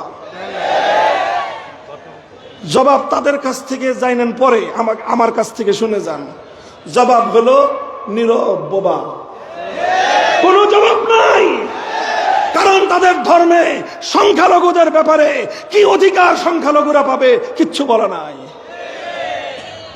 এবার যদি জিজ্ঞাসা করেন যে হুজুর, আপনি তো ইসলামকে নিয়ে গৌরব করছেন, অহংকার করছেন, একমাত্র ইসলামকে পূর্ণাঙ্গ জীবন ব্যবস্থা বলে আপনি দাবিও করছেন, আপনার ইসলাম ধর্ম অনুযায়ী যদি রাষ্ট্র পরিচালিত হয়, তাহলে সেই ইসলামী রাষ্ট্রের মধ্যে সংখ্যালঘুদের অধিকার কি? আল্লাহু আকবার। আমি আমার কথা বলতে হবে না, আমি যদি শুধুমাত্র আমার আল্লাহর কোরআনের আয়াত, আমার আল্লাহর পয়গম্বরের সহিহ হাদিসগুলো বলতে থাকি, ব্যাখ্যা করতে করতে রাতটা ফুরিয়ে যাবে, সংখ্যালঘুদের অধিকারের কথা বলা শেষ হবে না। আমার আল্লাহর পয়গম্বর বলে দিবেন, আল খামরু লাহুম কাল খাল্লি লানা ওয়াল খিনজিরু লাহুম কাশ-শাতি লানা। যদি আমি তো তোমাকে জিজ্ঞাসা করেছিলাম তোমার হিন্দু রাষ্ট্রে একজন মুসলমান গরুর গোশত খাওয়ার অধিকার পাবে কি পাবে না, জবাব কি হতে পারে? আজকে উগ্রবাদী ভারতের দিকে তাকিয়ে দেখুন। তুমি যদি গরুর গোশত খেতে চাও, তোমাকে লাশ হতে হবে, তোমাকে মেরে ফেলবে, টুকরো টুকরো করা হবে, নির্যাতন করা হবে, তোমার বাড়িঘর আগুন দিয়ে পুড়িয়ে দেওয়া হবে। এটাই যদি হয় তোমার হিন্দু রাষ্ট্রের স্যাম্পল, আমরা মেনে নিলাম যে এটাই হলো তোমাদের আদর্শ। আর আমাদেরকে যদি জিজ্ঞাসা করো মুসলিম রাষ্ট্রের মধ্যে একজন হিন্দু শুয়োরের গোশত খেতে পারবে কি পারবে না, আমি পরিষ্কার ভাষায় আমার নবীর সহিহ হাদিস পাঠ করে তোমাকে শোনায় দিব, একজন মুসলমান যেভাবে বকরির গোশত খেতে পারবে, একজন হিন্দু খ্রিস্টান ঠিক একইভাবে শুকরের গোশত খেতে পারবে।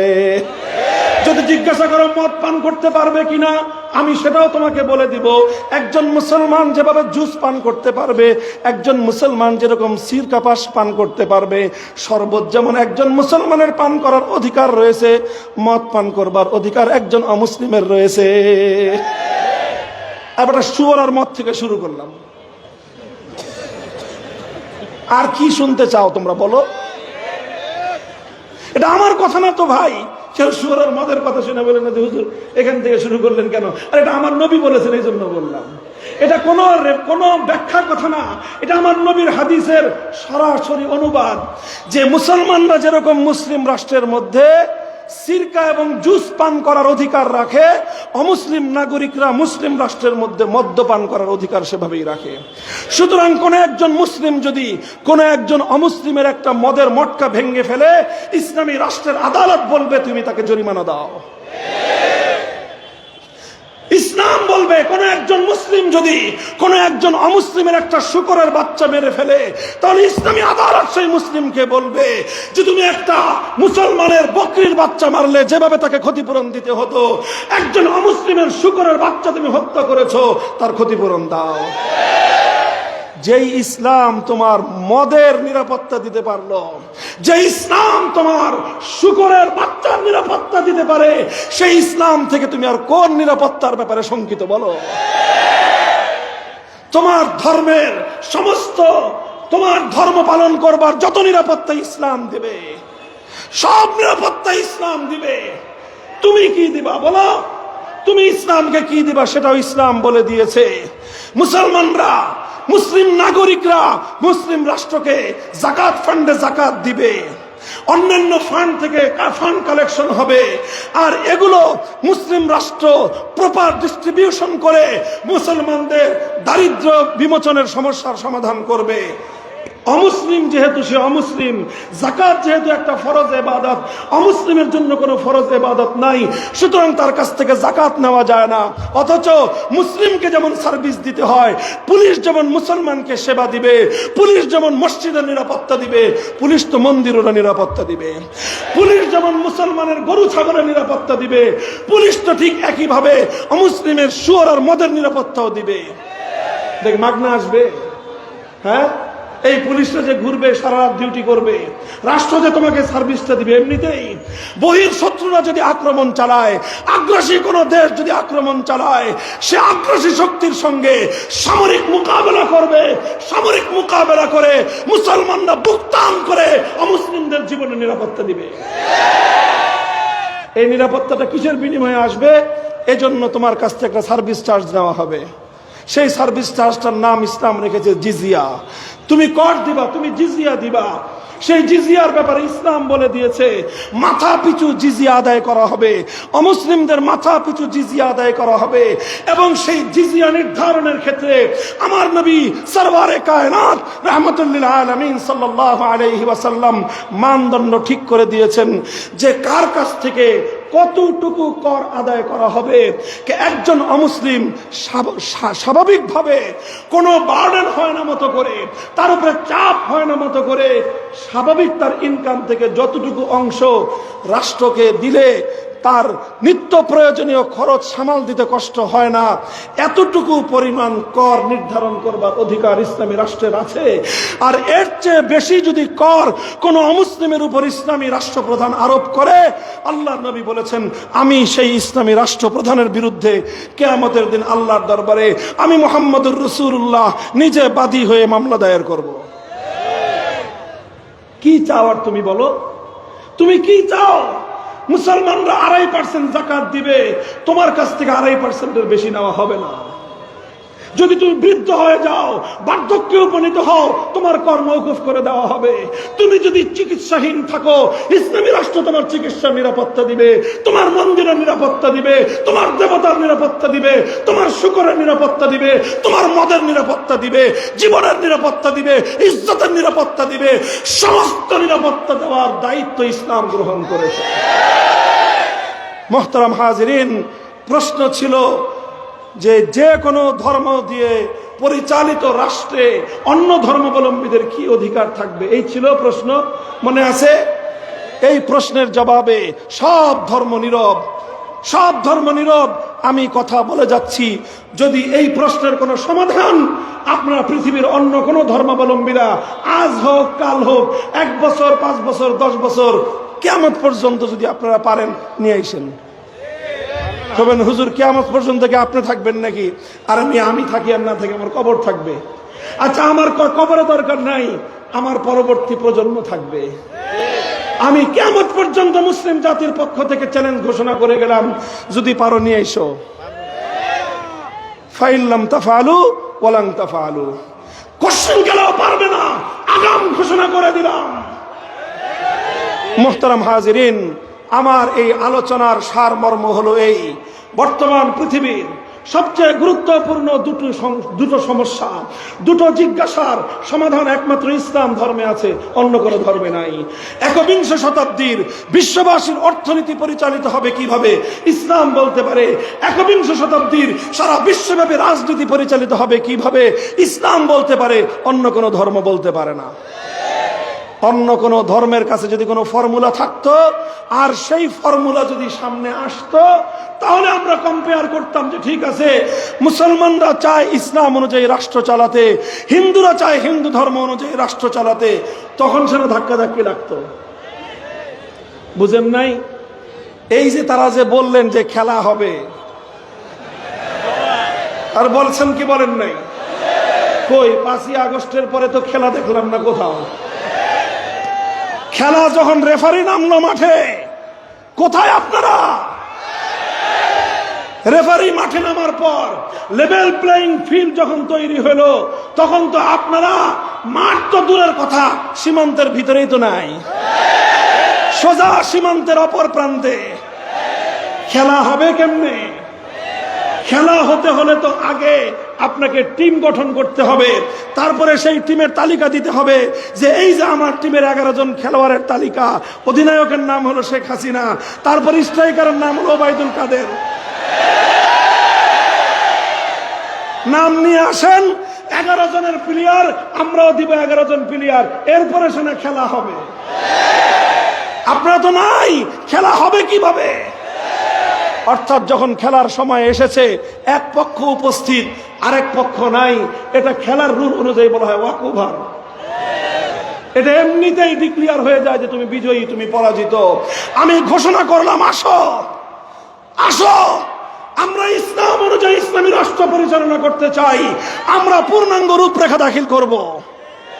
কিভাবে রাষ্ট্র চলবে, কিভাবে অর্থনীতি চলবে, কিভাবে পররাষ্ট্র মন্ত্রণালয় চলবে, কিভাবে স্বরাষ্ট্র মন্ত্রণালয় চলবে, রাষ্ট্রের প্রত্যেকটা সেক্টর সম্পর্কে বিস্তারিত রূপরেখা ইসলাম ধর্মের কোরআন এবং সুন্নাহ থেকে রেফারেন্স সহ আমরা পূর্ণাঙ্গ রূপরেখা দাখিল করব 24 ঘন্টার মধ্যে। আর অন্য ধর্মাবলম্বীদেরকে 24 বছর টাইম দিলাম, যা নিয়ে আস। 24 বছরের মধ্যে তোমরা তোমাদের ধর্ম অনুযায়ী একটা রাষ্ট্রের প্রত্যেকটা সেক্টরের সমস্যার সমাধান বলতে তোমার ধর্ম কি বলেছে সাবমিট করো। সাবমিট করার পরে কম্পেয়ার হবে, আন্তঃধর্মীয় একটা টিম গঠন করা হবে। সেই ধর্ম বিশেষজ্ঞরা তারা সব মিলে যাচাই বাছাই করে সিদ্ধান্ত দিবে যে কোন ধর্মের ফর্মুলাটা একবিংশ শতাব্দীর জাতি ধর্ম নির্বিশেষে প্রত্যেক ধর্মাবলম্বীদের জন্য অধিক কল্যাণকর হতে পারে, তারপরে সিদ্ধান্ত হবে। অত দূর যাওয়া লাগবে না, কারণ তারা এরকম কোন ফর্মুলা দিতেই পারবে না, তাদের ধর্মগ্রন্থেই এগুলো নাই। মুহতারাম হাজিরিন, এই কারণেই যেহেতু অন্য কোন ধর্মের মধ্যে অর্থনীতির সমস্যার সমাধান নাই, অন্য কোন ধর্মের মধ্যে রাজনৈতিক ব্যবস্থা নাই, অন্য কোন ধর্মের মধ্যে নেতৃত্ব নির্বাচনের প্রক্রিয়া নাই, অন্য কোন ধর্মের মধ্যে সংখ্যালঘুদের অধিকারের কথা স্পষ্টভাবে বলা নাই, সুতরাং অন্য কোন ধর্মাবলম্বীরা নিজ নিজ ধর্ম অনুযায়ী রাষ্ট্র পরিচালনা করবার শুধুমাত্র দাবি করতে পারে, কিন্তু সে দাবির সপক্ষে একটা অনলি সিঙ্গেল যুক্তি তারা দেখাতে পারবে না। এই কারণেই যেহেতু তাদের কাছে নাই, মুসলমানদের কাছে আছে, এখন শুধুমাত্র ইসলামকে ঠেকানোর জন্যই এক নতুন ফর্মুলা তারা আবিষ্কার করেছে। এই কথাটা ভালো করে বুঝেন। যেহেতু তাদের কাছে না, ইসলামের কাছে আছে, ইসলাম পারে সব দিতে, আর এজন্যই মুসলমানরা 1000 বছর পর্যন্ত এই পৃথিবীকে পরিচালনা করেছে, ইসলাম ধর্ম অনুযায়ী পরিচালনা করেছে, রাষ্ট্র চলেছে ইসলাম অনুযায়ী, নেতা নির্বাচিত হয়েছে ইসলাম অনুযায়ী, সংখ্যালঘুরা অধিকার পেয়েছে ইসলাম ধর্ম অনুযায়ী, সারা পৃথিবীতে শান্তির রাজ কায়েম হয়েছে ইসলাম অনুযায়ী।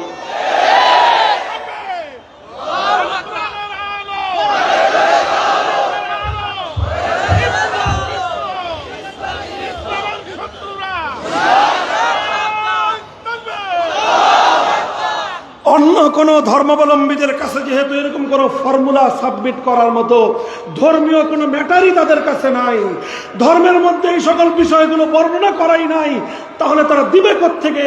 দিলে নিজেদের পক্ষ থেকে বানায় দিতে হবে। ইসলামের পক্ষ থেকে কোনো কিছু বানায় দিতে হবে না, সব মূল কথা কোরআন হাদিসের মধ্যে বর্ণিত আছে। যেহেতু তাদের কাছে নাই, আছে আমার কাছে। এখন তো প্রতিযোগিতার সময় যখন আসে, আমি সাবমিট করব, তারা করবে না, আমি অকবার পাবো, সারা পৃথিবীতে যুক্তির আলোকে ইসলামী রাষ্ট্র বাস্তবায়িত হয়ে যায়। এই জন্য তারা যুক্তির আলোচনায় আসবে না, যুক্তির আলোচনায় আসবে না। তারা এবার পেছন দরজা দিয়ে ইসলামকে ঘায়েল করবার জন্য নতুন ফর্মুলা আবিষ্কার করেছে। সেই ফর্মুলাটার নাম হলো ধর্মনিরপেক্ষতাবাদ। আমরা যে বলি ধর্মনিরপেক্ষতাবাদ একটা কুফরি মতবাদ, এমনিতেই বলি না, বরং এই পৃথিবীতে সবচেয়ে বড় কুফরি মতবাদের নাম সেকুলারিজম। সবচেয়ে বড় কুফরি মতবাদ সেকুলার ধর্ম। সেকুলারিজম শুধুমাত্র একটা মতবাদ নয়, এটা একটা ধর্মের নাম। সেকুলার ধর্ম, এই সেকুলার ধর্মের আড়ালে, এই সেকুলার ধর্মের আড়ালে ইসলাম বিরোধী সবগুলো ধর্ম এই সেকুলার ধর্মের আড়ালে গিয়ে ইসলামকে ঘায়েল করবার জন্য সেকুলারিজম নামক, ধর্মনিরপেক্ষতা নামক ইসলাম বিরোধী কুফরি মতবাদ তারা জাতির সামনে পেশ করেছে।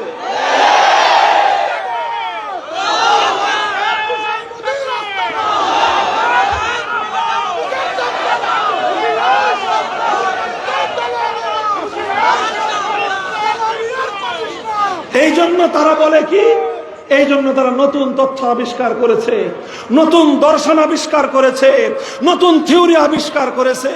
কি থিওরি? থিওরি হলো তাদের এই যে রাষ্ট্র হবে এমন যে সেই রাষ্ট্রের সাথে কোনো ধর্মের সম্পৃক্ততা থাকতে পারবে না। কেন ভাই? ধর্ম ভালো জিনিস না খারাপ জিনিস? সবাইরে জিজ্ঞেস করেন, ধর্ম ভালো জিনিস না খারাপ জিনিস? সোরা এবার কর, সোরা এবার জবাব দে, ধর্ম ভালো জিনিস না খারাপ জিনিস? আমি তো ইসলাম জিজ্ঞাসা করি নাই, কি জিজ্ঞাসা করছি? বলেন কি জিজ্ঞেস করেছি? ধর্ম ভালো জিনিস না খারাপ জিনিস? হিন্দুরা কি বলবে? কি বলবে বলেন? আমি যখন এভাবে জেনারেল প্রশ্ন করব যে ধর্ম, রিলিজিয়াস, এটা ভালো জিনিস, রিলিজন এটা ভালো জিনিস না খারাপ জিনিস, হিন্দুরা কি বলবে? খ্রিস্টানরা কি বলবে? বৌদ্ধদেরকে কি বলতে হবে? ইহুদিদেরকে কি বলতে হবে? মুসলমানরা তো ভালো বলবেই। তো যদি ধর্ম ভালো জিনিস হয়, তাহলে রাষ্ট্র এবং রাজনীতির সাথে সম্পর্ক থাকবে না কেন? এই সোরের দল বল, এই সব সোরের দলরা ইসলামকে ঠেকানোর জন্য এই মুনাফিকি চরিত্রের এই ফর্মুলা আবিষ্কার করেছে যে তোমার যদি ধর্ম যদি ভালো জিনিস হয়ে থাকে, তাহলে রাষ্ট্র এবং রাজনীতির সঙ্গে ধর্মের সম্পর্ক থাকবে না কেন? আসল কাহিনী কি? একটা গল্প বলি। আপনাদের এই দক্ষিণবঙ্গেই আমাদের রক্তের সম্পর্ক। আমার নানার বাড়ি গ্রেটার খুলনায়, বাগেরহাটের মোল্লাহাট থানায়। এই এলাকার একটা গল্প আছে, আমার নানার বাড়িতে আছে, আপনাদের এলাকায় থাকবে স্বাভাবিক। গল্পটা হলো, একটা বলে গোয়ালা, গোয়ালা আছে না? গোয়ালা কাদেরকে বলে? দুধ বিক্রি করে। এদেরকে কি বলে? গোয়ালা ছাড়া কি বলে? ঘোষ বলে, গোয়ালা বলেন, সুন্দর ভাষা, এটা সারা বাংলাদেশে বলে। আর এগুলো বলে কিষান, কিষান বলে না? কৃষক। কৃষক আর গোয়ালা, গোয়ালাও গরু পালে, কৃষকও গরু পালে, পালে কিনা? গোয়ালা গরু পালে কেন? দুধ বিক্রি করার জন্য। কৃষক গরু পালে কি জন্য? হাল চাষ করার জন্য। কথা ঠিক? কৃষকের আসল টার্গেট থাকে দুইটা বলদ চাষ পালা, কারণ হাল চাষ তো আর গাই দিয়ে হবে না ভালো, তো বলদ পালবে। এখন বলদ তো শুধু পাললে লস, এই জন্য সাথে দুইটা গাইও পালে, ঠিক না? এখন গাই পাললেই তো বাছুর হয়। এখন কৃষকের বাড়িতেও বাছুর হয়, গোয়ালার বাড়িতেও বাছুর হয়। এখন গোয়ালার গাই যখন বাছুর দেয়, ওলান ভর্তি দুধ থাকে, ওই দুধ করে কি গোয়ালা?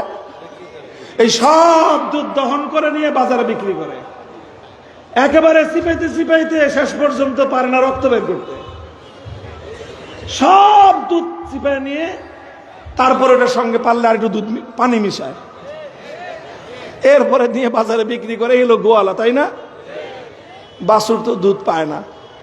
আর কৃষকের বেচারার তো দুধ বেচার কোনো উদ্দেশ্য না তার, ও মাঝে মাঝে বিক্রি করলে করে, না হলে ওই দুধ তার বাচ্চারা খায় আর গরুর বাছুর খায়। তো এই জন্য কৃষকের বাছুর সবসময় দুধ পায়, এই দুধ পায় আর দুধ খায়। মায়ের বুকের দুধ খেয়ে তো এই কৃষকের বাছুর হয় হৃষ্টপুষ্ট, মোটা তাজা, এটা খুব চঞ্চল হয়। বাচ্চারা তো এমনিই চঞ্চল থাকে। আপনি একটা বাচ্চা খুব সভ্য ভদ্র, যদি ওরে বলেন 10 মিনিট বসে থাকবা, 1.5 বছরের বাচ্চা, পারবেন চুপ করে বসে রাখতে? মানুষের বাচ্চাকেই আপনি 10 মিনিট নীরবে বসে রাখতে পারবেন না, বাইন্ধে রাখতে হবে। তাহলে এমনি বসে রাখতে পারবেন না, কারণ বাচ্চার মধ্যে সেই স্বভাব আল্লাহ দেন নাই। ও চঞ্চলতাটাই হলো বাচ্চার সৌন্দর্য। তো মানুষের বাচ্চার যদি চঞ্চলতা সৌন্দর্য হয়, তো গরুর বাছুরের কি অবস্থা? তো গরুর বাছুর কিন্তু খুব দৌড়ায়। এখন গোয়ালার বাছুর আর কৃষকের বাছুর দুটোটা মাঠে একসাথে।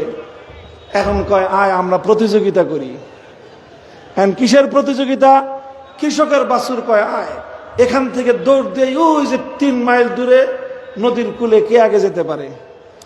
এখন গোয়ালার বাছুর চিন্তা করে, যদি দৌড় দেই, ও তো সকালে দুধ খেয়েছে, আর আমার দুধ তো সব বাজারে গেছে, আমার তো পেটে নাই দুধ, 3 দিন পর্যন্ত 1 ফোঁটা দুধ চোখে দেখি না, এই ঘাস মাস খায় কোনো রকম বেঁচে রয়েছি। এনে দৌড় দিলে আমি 1.5 মাইল যেতেও 3 মাইল চলে যাবে। এখন গোয়ালার বাছুর কয় যে না, এই কষ্ট করে দৌড় প্রতিযোগিতার দরকার নাই, আমরা অন্য একটা প্রতিযোগিতা করি। কি প্রতিযোগিতা করবি? কয় 2 জন বসে দেখি কে বেশি নেজ নাড়াইতে পারে। বুঝেন নাই কথা? মানে আইলসামি কে বেশি করতে পারে। এখন আইলসামির দিক থেকে তো গোয়ালার বাছুর আইলসামির দিক থেকে তো 1 নম্বর, কারণ সে না খেয়ে দুধ সব বিক্রি করে, তাকে হৃষ্টপুষ্ট না করার কারণে এখন সে দুর্দান্ত গতির দৌড়াতে সে পারে না। এখন প্রতিযোগিতার প্রশ্ন আসলেই গোয়ালার বাছুর কয় আয় লেজ নাড়াই, কৃষকের বাছুর বলে আয় দৌড় লাগাই। এখন যখনই আসলো আসো, সারা দুনিয়াতে আমরা এই মানব জাতির কল্যাণকর ধর্মগুলো দিয়ে মানুষের সমাজ এবং রাষ্ট্রকে আমরা পরিচালনা করি। ইসলাম বলে যে আসো দৌড় প্রতিযোগিতা লাগাই, অন্য সব ধর্মাবলম্বীরা বলে আসো নেজ নাড়াই।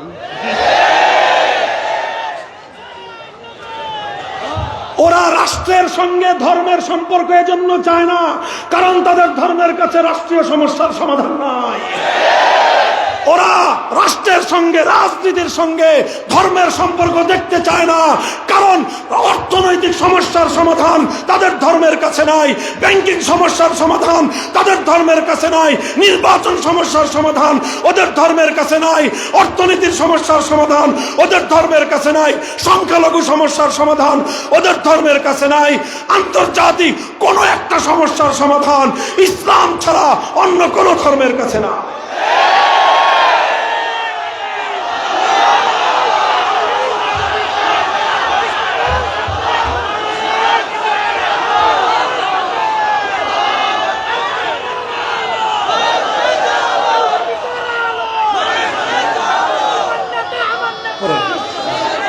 বসেন, এই হলো মুসলমানদের মধ্যে এক দল এই অমুসলিমদের খপ্পরে পড়েছে, ওরাও রাজি হয়ে গেছে আয় তুইও লেজ নাড়াইবি আমরা লেজ নাড়াই। এই কৃষকের বাছুর বলদ জানি কথাকার, তুই লেজ নাড়াইবি কেন? তুই লেজ নাড়াবি কেন? তুই কি তোর মায়ের বুকের দুধ খাস নাই? এই মুসলমান হীনমন্যরা, ইসলামী রাজনীতি বাদ দিয়ে গণতন্ত্রের রাজনীতি করো, আব্রাহাম লিঙ্কনের রাজনীতি করো, লজ্জা লাগে না? এই মুসলমান ইসলামের সন্তান হয়ে, আল কোরআনের অনুসারী হয়ে, মুহাম্মদুর রাসূলুল্লাহর উম্মত হয়ে কার্ল মার্কস, মাও সেতুং, লেনিনের আদর্শের রাজনীতি করো। লজ্জা থাকলে কচু গাছের রাশিতে গলায় দড়ি দিতি।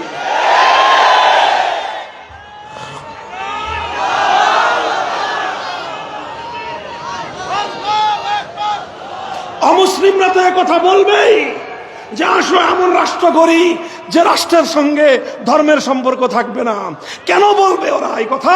কারণ ওদের ধর্মে সমস্যার সমাধান নাই। তা আমি কেন বলবো? কারণ আমার ধর্মে তো সমস্যার সমাধান আছে। শুধু সমাধান নয়, বরং সর্বশ্রেষ্ঠ সমাধান আছে। গণতন্ত্রের চেয়ে ইসলাম বেটার ব্যবস্থা, সমাজতন্ত্রের চেয়ে ইসলাম বেটার ব্যবস্থা, পুঁজিবাদের চেয়ে ইসলামী অর্থনীতি বেটার ব্যবস্থা, সারা দুনিয়ার কার্ল মার্ক্সীয় মতবাদের চেয়ে ইসলামী অর্থনীতি বেটার ব্যবস্থা। এটা শুধু আমাদের কথা নয়, বরং কালের হাজার বছর শত বছরের পরীক্ষায় চূড়ান্তভাবে মানোত্তীর্ণ কথা।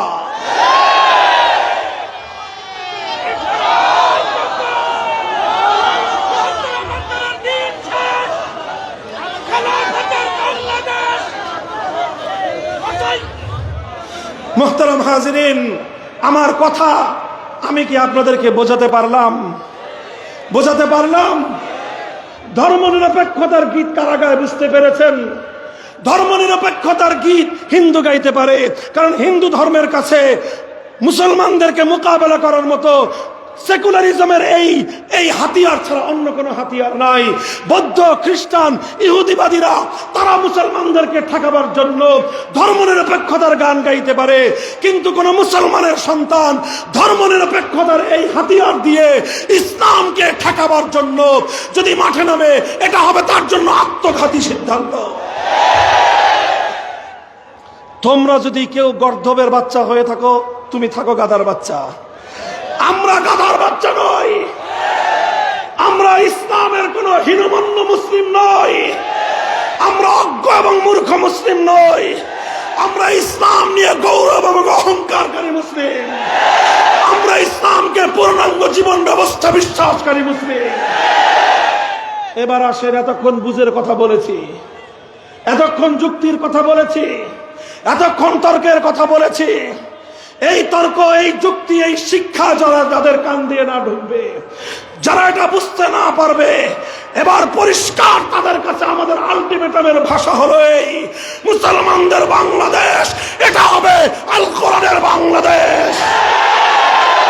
এদেশের সংবিধান হবে আল কোরআনের সংবিধান, এদেশের রাষ্ট্র ব্যবস্থা হবে ইসলামের রাষ্ট্র ব্যবস্থা।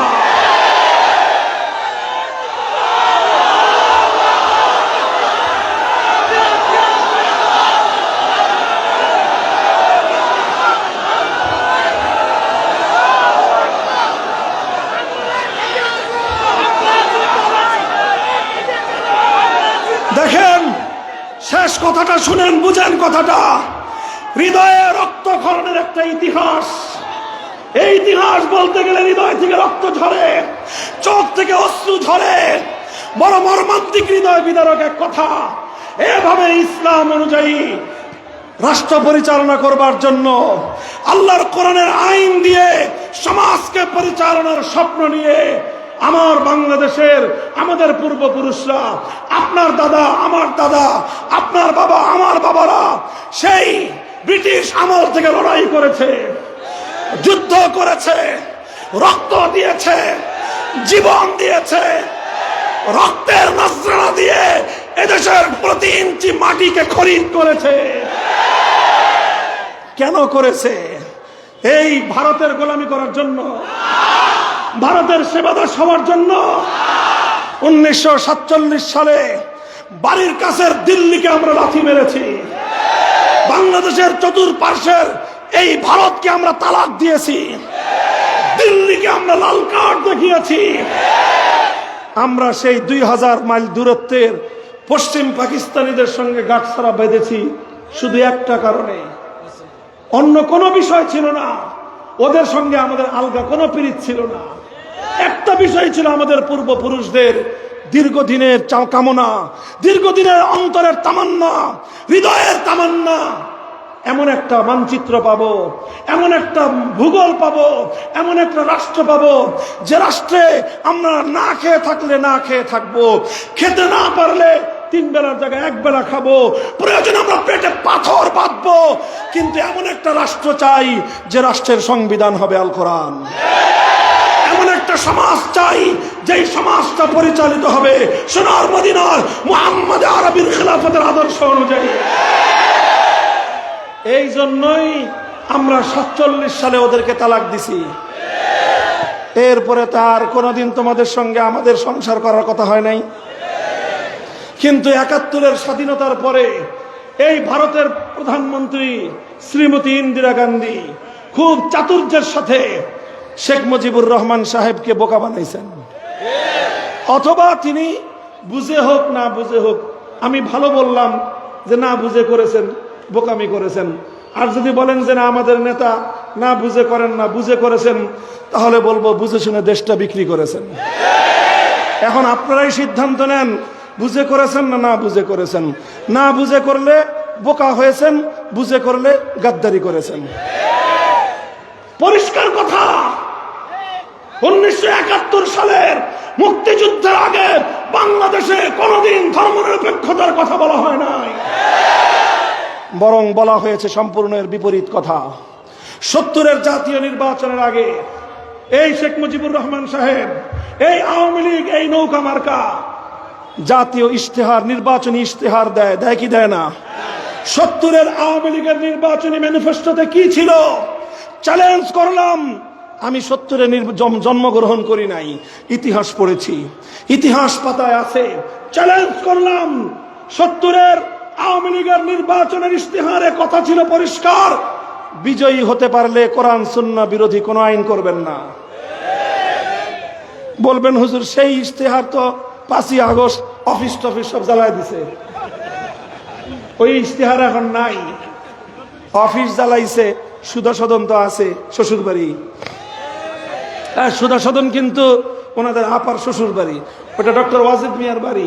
ওয়াজেদ মিয়ার ডাক নাম ছিল সুধা মিয়া, এই জন্যই সুধা সদন বলে। ধানমন্ডিতে ওই বাড়িটা আছে এখন ওনাদের, ওই বাড়িতে তো কেউ আক্রমণ চালায় নাই। 32 নম্বরেও গেছে পাবলিক, কিন্তু শ্বশুর বাড়ি কেউ চিনতে পারে নাই। আছে তো ওখানে আপনাদের 70-এর নির্বাচনের ইশতেহারের কপি আছে না? যদি বলেন যে নাই, বাংলাদেশের স্বাধীনতার ইতিহাসের দলিল ঘরে ঘরে সংরক্ষিত আছে। 70-এর নির্বাচনে আপনারা এই ওয়াদা করেছিলেন, চ্যালেঞ্জ করলাম, আমার এই কথা যদি ভুল প্রমাণিত হয়, লাখো মানুষের মজলিসে বলতেছি, আর কোনোদিন মাইকে মামুনুল হক কথা বলবে না। তোমরা নির্বাচনী ইশতেহার দিয়েছিলা, অঙ্গীকার করেছিল কোরআন সুন্নাহর বিরুদ্ধে কোন আইন করবে না। এদেশের মানুষ তোমাদের নৌকা মার্কায় সিল মেরেছিল, বাক্স এমন ভাবে পড়ছে, নিরঙ্কুশ সংখ্যাগরিষ্ঠতা পেয়েছো। ওরা ক্ষমতা দেয় নাই, 9 মাসের মুক্তিযুদ্ধ করতে হয়েছে। 71-এর 16 ডিসেম্বর দেশটা স্বাধীন হয়েছে। তারপরে এই 16 ডিসেম্বর পর্যন্ত 9 মাস শেখ মুজিবুর রহমান সাহেব কই ছিলেন? না, পশ্চিম পাকিস্তানে ছিলেন। ওনারা বলেন যে উনি সেখানে গ্রেফতার ছিলেন, বন্দী ছিলেন, এবং অনেকে বলেন তিনি সেখানে আপ্যায়িত হয়েছেন। সেটা যাই হোক, বন্দীও ছিলেন, আপ্যায়নও করেছে তারা। তারপরে 16 ডিসেম্বরের পরে মুক্তি পেয়ে লন্ডন গেছেন, শ্রীমতী ইন্দিরা গান্ধীর সঙ্গে ওনার সাক্ষাৎ হয়েছে। আসার সময় ইন্দিরা গান্ধী ওনার মুজিব কোটের পকেটে সিরকুট ধরায় দিয়েছে, আর বলে দিয়েছে বাংলাদেশে যাও, এমন একটা সংবিধান দিবা যেই সংবিধানের মাধ্যমে চিরদিনের জন্য তোমার বাংলাদেশ হবে ভারতের গোলাম। এর নাম হলো 72-এর সংবিধান। এই 72-এর সংবিধানটা 71-এর চেতনাকে ধ্বংস করার সংবিধান। 72-এর সংবিধান বাংলাদেশকে ভারতের গোলাম বানানোর সংবিধান। 72-এর সংবিধান মুক্তিযুদ্ধের চেতনাকে গলা টিপে হত্যা করার সংবিধান। আর এই 50 বছর ধরে বাংলাদেশের মানুষকে 71 71 71 বলে বলে 72-এর ভেজাল চেতনা খাওয়ানো হয়েছে। আর এইভাবেই ভেদাল চেতনায় চেতিত হয়ে এই ওনারা গোটা বাংলাদেশকে দূষিত করেছেন। বর্তমান প্রজন্ম আলহামদুলিল্লাহ যথেষ্ট সচেতন। এরা এখন ভেজালের ব্যাপারে সচেতন। নির্ভেজাল জিনিস তারা এরা খায় না এখন আর। এখন তারা সত্যিকার 71-এর চেতনাকে উদ্ঘাটন করেছে। 71-এর চেতনাকে উদ্ঘাটন করে মূর্তি সংস্কৃতি মসজিদের নকর থেকে বুড়িগঙ্গায় ভাসিয়ে দিয়েছে। টেকনাফ থেকে তেতুলিয়ায় মুসলমানদের জনপদের কোন জাতীয় স্থাপনায় আর কোন মূর্তি নাই। ওমা ইউদ্দিউল বাতিল ওয়া মা ইউঈদ। ইনশাআল্লাহ বাংলার মাটিতে আর কোনদিন মূর্তি সংস্কৃতি আসতে দেওয়া হবে না।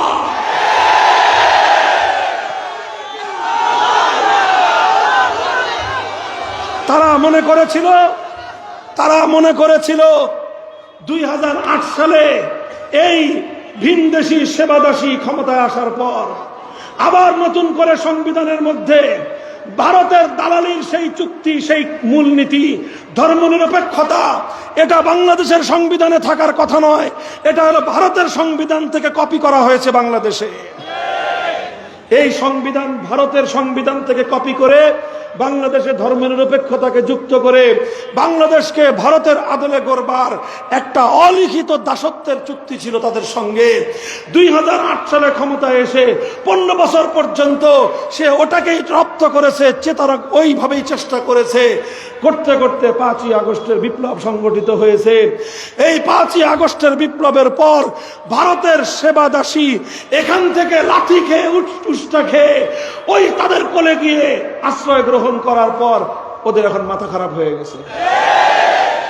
এখন তারা আমার বাংলাদেশের উপ হাই কমিশন আগরতলার মুসলমানদের বাংলাদেশের হাই কমিশনে হামলা চালায়, লাল সবুজের পতাকায় আগুন ধরায়, বাংলাদেশের মুসলমানদেরকে গালাগালি করে পাগলের মতো আচরণ করতেছে। 15টা বছর পর্যন্ত এদেশের মানুষের অধিকারগুলোকে তোমরা বুটের তলায় পিষ্ট করেছো। 15 বছরের কথা বাদ, আমরা বহু আগে থেকেই বলেছিলাম বাংলাদেশকে যদি স্বাধীন স্বনির্ভর আত্মমর্যাদাপূর্ণ জাতি হিসেবে মাথা উঁচু করে দাঁড়াতে হয়, সীমান্তের অপর প্রান্তে প্রভুদেরকে তাদেরকে নমনম করা ছাড়া তাদের সঙ্গে অধিকারের আদায়ের দাবির অধিকার নিয়ে কথা বলতে হবে, অধিকারের দাবি নিয়ে কথা বলতে হবে। আমাদের কথাগুলো অনেকের কাছেই এতদিন ভালো লাগতো না, তবে আলহামদুলিল্লাহ এখন সকলের কান দিয়ে পানি ঢুকেছে। এই গত 3 দিন আগে সরকার প্রধান, মাননীয় প্রধান উপদেষ্টা সারা দেশের সব ধরনের সকল রাজনৈতিক দলগুলোকে ডাকছেন, সব ধর্ম নেতাদেরকে ডেকেছেন, সবাইকে ডেকে এখন বলছেন এই যে আধিপত্যবাদী আচরণ, বাংলাদেশের আত্মমর্যাদাকে ক্ষুণ্ণ করবার যে আগ্রাসী মনোভাব পার্শ্ববর্তী রাষ্ট্রের, এর বিরুদ্ধে গোটা বাংলাদেশকে আজ ঐক্যবদ্ধ হতে হবে। আমি যেই কথা বলেছি, আমার কথার মধ্যে হিন্দু ভাইদের প্রতি কোনো বিদ্বেষ নাই, বৌদ্ধ ভাইদের প্রতি কোনো বিদ্বেষ নাই, খ্রিস্টান ভাইদের প্রতি কোনো বিদ্বেষ নাই আমাদের মধ্যে। আমি শুরুতেই ভাই বলে সম্বোধন করেছি, শেষেও ভাই বলে সম্বোধন করে শুধু এতটুকু বলেছি, রিয়ালিটি মেনে নাও। এই কথাটুকুই শুধু বলেছি, রিয়ালিটি। তোমার ধর্মে রাজনীতি নাই, আমার ধর্মে রাজনীতি আছে, শুধু এই কথাটুকু মেনে নাও। সুতরাং তোমার ধর্মের কাছে রাজনৈতিক সমস্যার সমাধান নাই, আমার ধর্ম অনুযায়ী এই পৃথিবীর সর্বশ্রেষ্ঠ রাজনৈতিক সমাধান আমার ধর্মের কাছে আছে। সুতরাং তোমার কাছে যেটা নাই সেটা তুমি আমার কাছ থেকে নাও ভাই। তোমার বাড়িতে নুন না থাকলে তুমি আমার বাড়ি থেকে নাও, আমার বাড়িতে দুধ না থাকলে আমি তোমার বাড়ি থেকে দুধ নেই, আমার বাড়িতে ভাত রান্না না হলে আমি তোমার বাড়ি থেকে ভাত নেই, আমার বাড়িতে তরকারি না থাকলে তোমার বাড়ি থেকে তরকারি নেই, তোমার বাড়িতে রুটি না থাকলে তুমি আমার বাড়ি থেকে রুটি নাও। তোমার কাছে রাজনৈতিক আদর্শ নাই, আমার কাছে রাজনৈতিক আদর্শ আছে, তুমি আমার রাজনৈতিক আদর্শ নাও। তোমার কাছে অর্থনীতির সমস্যার সমাধান নাই, আমার কাছে অর্থনীতির সমস্যার সমাধান আছে, তুমি আমার কাছ থেকে অর্থনীতির সমস্যার সমাধান নাও। তোমার ব্যবসায় টাকার প্রয়োজন হলে তুমি মুসলমানের কাছ থেকে তো লোন করো, তুমি আমার কাছ থেকে ইসলামী অর্থনীতি, ইসলামী রাজনীতি লোন নাও। কোন ধরনের ইন্টারেস্ট দিতে হবে না, আনলিমিটেড টাইম তোমাদেরকে আমরা প্রোভাইড করব, নিরাপত্তা দিব, অধিকার দিব। ইসলাম তোমাকে যেই অধিকার দিবে, ধর্ম নিরপেক্ষতাবাদীরা সেই অধিকার তোমাকে দিতে পারবে না। তোমার সঙ্গে ধোঁকাবাজি করবে, প্রতারণা করবে, কারণ ধর্ম নিরপেক্ষতার মূল বুনিয়াদ ধোঁকাবাজির উপর, মুনাফিকের উপর, ইসলামকে দাবায় রাখবার ভণ্ডামির চেতনার উপর। সুতরাং এই কথাটা এখন পরিষ্কার, এই যে ভারতীয় সেবা দাসত্বের মূল যে গোলামীর চুক্তি, মূল যে গোলামীর ধারা, সেটা হলো ধর্মনিরপেক্ষতাবাদ। এই জন্য অন্তর্বর্তীকালীন সরকারকে বলবো, যদি এই আধিপত্যবাদ, সাম্রাজ্যবাদী আগ্রাসনের এই বিষক্রিয়া থেকে যদি বাঁচতে হয়, বিষ বৃক্ষকে উপড়ে ফেলতে হবে। আপনি বিষ বৃক্ষের গোড়ায় পানি ঢালবেন আর শুধু উপর দিয়ে ডাল ছাড়বেন, এতে বিষ বৃক্ষ আরো সুন্দর হবে, ডালপালা মেলে দিবে। কথা বলেন, গাছের যদি ডালপালা ছাটা হয় তো গাছটা আরো সুন্দর করে নতুন ভাবে নতুন ডাল গজায়। তাহলে এই বিষ বৃক্ষ উপড়ে ফেলতে হলে উপায় একটাই, শেকড় সদ্য উপড়ে ফেলেন। ভারতীয় আধিপত্যবাদের বাংলাদেশে শেকড় হলো ধর্মনিরপেক্ষতাবাদ। সুতরাং এই ধর্মনিরপেক্ষতাবাদ বাংলাদেশের রাষ্ট্র থেকে, রাজনীতি থেকে, সংবিধান থেকে, সব জায়গা থেকে শেকড় শুদ্ধ উপড়ে ফেলো। ভারতীয় আধিপত্যবাদ আর কোনদিন বাংলার দিকে চোখ তুলে তাকাতে পারবে না।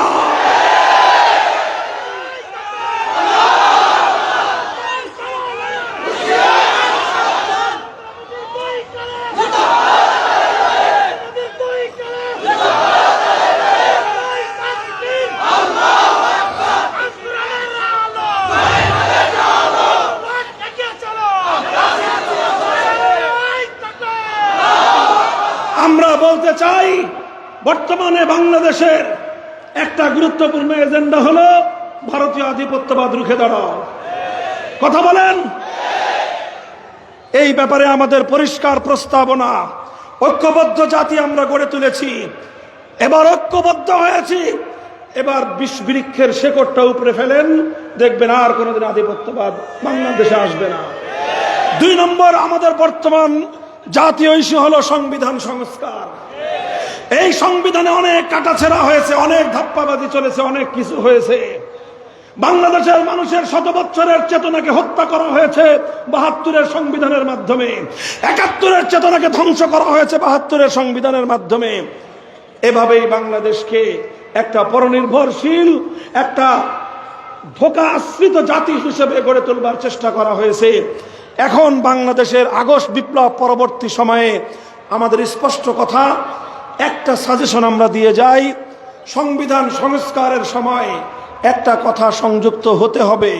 সেই কথাটার ভাষা যেভাবেই হোক, তার মূল মর্ম হবে এই: মুসলমানদের 90% মুসলমানদের এদেশে 1947 সালের বিভক্তির মাধ্যমে মুসলমানদের অধিকার হিসেবে চিহ্নিত এই মানচিত্রের মধ্যে, ভারত থেকে বিচ্ছিন্ন হওয়া এই মানচিত্রের মধ্যে, হিন্দু জনগোষ্ঠী থেকে আলাদা হয়ে মুসলমানদের জন্য বরাদ্দকৃত এই অংশের মধ্যে সংবিধানে একটা ধারা থাকতে হবে। সেই ধারা হলো, কোরআন সুন্নাহ বিরোধী কোন আইন, কোন নীতি, আল্লাহর ইসলামী শরিয়া বিরোধী কোন নীতিমালা, কোন বিধান, কোন আইন থাকতে পারবে না। ইসলাম বিরোধী, শরিয়া বিরোধী কোন আইন, কোন নীতি যদি আসে, সেটা অটোমেটিক ভাবে অকার্যকর, বাতিল বলে গণ্য হবে। চাই সেই নীতিমালা জাতিসংঘ থেকে আসুক, চাই সেই নীতিমালা আন্তর্জাতিক ফোরামের পক্ষ থেকে আসুক, সবকিছু আমরা গ্রহণ করব, কিন্তু ইসলামের ফিল্টার দিয়ে, ফিল্টারিং করে। যদি ইসলাম এলাও করে ওয়েলকাম, যদি ইসলাম এলাও না করে যেখান থেকে আসুক বঙ্গোপসাগরে ভাসিয়ে দাও। আমরা আজকে সংবিধান সংস্কারের জন্য এই প্রস্তাবনা তুললাম আমি, যে কোরআন সুন্নাহ বিরোধী অথবা ইসলামী শরিয়া বিরোধী কোন আইন, কোন নীতিমালা, কোন ধারা বাংলাদেশে গ্রহণযোগ্য হবে না। আপনারা একমত? একমত আছেন তো? হাত নামান। লাখো জনতার, বাংলাদেশের মানুষের হৃদয়ের এই আকুতি, শত বছরের আমাদের পূর্বসূরীদের আত্মদান, হাজারো লাখো শহীদের রক্তের ঋণ শোধ করেন এবার। আগস্ট বিপ্লবের পর হাতে পায়ে ধরে বলছি, এবার আমাদের এই প্রাণের দাবিটুকু মেনে নেন। যদি না মানেন,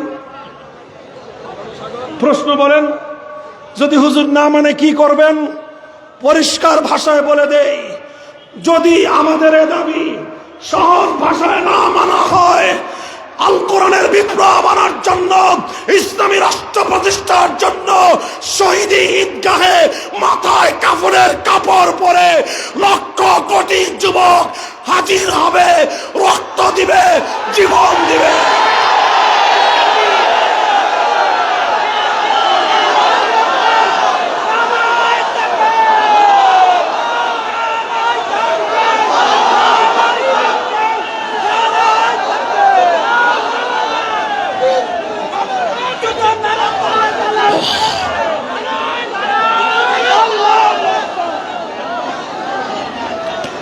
আলহামদুলিল্লাহ, আল্লাহ পাক কবুল করেন। আর আপনারা প্রস্তুতি গ্রহণ শুরু করে দেন ইনশাআল্লাহ। আমরা অনন্তকাল পর্যন্ত কারো চেহারার দিকে তাকায় থাকবো না। আমরা একটা যৌক্তিক সময় দেব, এরপরে ইনশাআল্লাহ বাংলাদেশে ইসলামী বিপ্লবের জন্য আমরা মাঠে নামতে বাধ্য হব।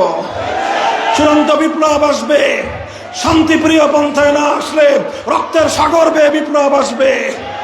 জীবনের বিনিময়ে বিপ্লব আনা হবে, শহীদ ঈদগাহে জামায়াত হয়ে বিপ্লব আনা হবে ইনশাআল্লাহ। আল্লাহ পাক রব্বুল আলামিন সেদিন দেখার সৌভাগ্য আমাদের সকলকে নসিব করুন। আখির দাওয়ানা আলহামদুলিল্লাহি রাব্বিল আলামিন। আসসালামু আলাইকুম ওয়া রাহমাতুল্লাহ। সুবহানাল্লাহি ওয়া বিহামদিহি সুবহানাল্লাহিল আযীম। আল্লাহুম্মা সাল্লি আলা মুহাম্মাদিন ওয়া আলা আলি মুহাম্মাদ কামা সাল্লাইতা আলা ইব্রাহিম ওয়া আলা আলি ইব্রাহিম ইন্নাকা হামিদুম মাজিদ। ইয়া হাইয়্যু ইয়া কাইয়্যুম বিরহমাতিকা নাস্তাগীথ أصلح لنا شأننا كله ولا تكلنا إلى أنفسنا طرفة عين। আল্লাহ ইলাহুল আলামিন রব্বুল আলামিন আমাদের মাহফিলকে আপনি কবুল এবং মঞ্জুর ফরমান। ইয়া আল্লাহ, লক্ষ জনতার এই জমায়েত ইসলামের বিপ্লব দেখতে চায়, কোরআনের শাসন দেখতে চায়। আয় আল্লাহ, শত বছর ধরে আল্লাহ আমাদের পূর্বপুরুষরা অনেক ত্যাগ, কোরবানি, শাহাদাতের নজরানা, জীবনের নজরানা পেশ করেছেন। আয় আল্লাহ, সকল শহীদের রক্তের বিনিময়ে তোমার এই জমিনকে তুমি ইসলামের দেশ, ইসলামের ঘাঁটি হিসেবে তুমি কবুল করো। আয় আল্লাহ, কোরআনের রাজ কায়েম করে দাও। আয় আল্লাহ, চূড়ান্ত বৈষম্যপূর্ণ, চূড়ান্ত বৈষম্যহীন, ইনসাফপূর্ণ সমাজ গড়বার জন্য খেলাফতের সোনালী শাসন ব্যবস্থায় আল্লাহ তুমি আমাদেরকে কায়েম করার তৌফিক এনায়েত করো। রব্বানা তাকাব্বাল মিন্না ইন্নাকা আনতাস সামিউল আলিম وتب علينا يا مولانا إنك أنت التواب الرحيم. سبحان ربك رب العزة عما يصفون وسلام على المرسلين والحمد لله رب العالمين. السلام عليكم حضور. نبي زلال السيلي. মুতাবা করলে বেশি লোক বিরাইদার মুতাবা না এই মুতাবা করে কষ্ট দিন না। এই মাইকে মাকে বলে দেন মুতাবা করতে আসলে হুজুরের কষ্ট হবে। আমরা কে মুতাবার জন্য হুজুরকে কষ্ট না দিই, আমরা দাঁড় চলে যাই, হুজুর আস্তে করে বের হয়ে যাবে। আপনারা কেউ ভিড় করবেন না। আলহামদুলিল্লাহ, সাতক্ষীরা ওলামা পরিষদের পক্ষ থেকে হুজুরকে ফুলে তোলা দিয়ে শুভেচ্ছা জানানো হচ্ছে। কেউ মুসাফা করার চেষ্টা করবে না ইনশাল্লাহ। হুজুর কারোর সাথে মুসাফা করবেন না।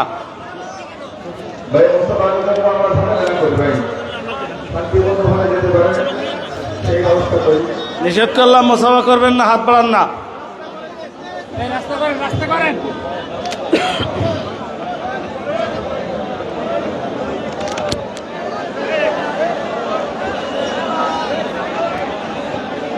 আলহামদুলিল্লাহ, পরিষদ কর্তৃক আয়োজিত ইসলামী মহাসম্মেলন সুষ্ঠুভাবে শেষ হলো। আমরা সবাই বিশৃঙ্খলা সৃষ্টি না করে শান্তিপূর্ণভাবে আমাদের বক্তব্যটিকে দেওয়ার চেষ্টা করি।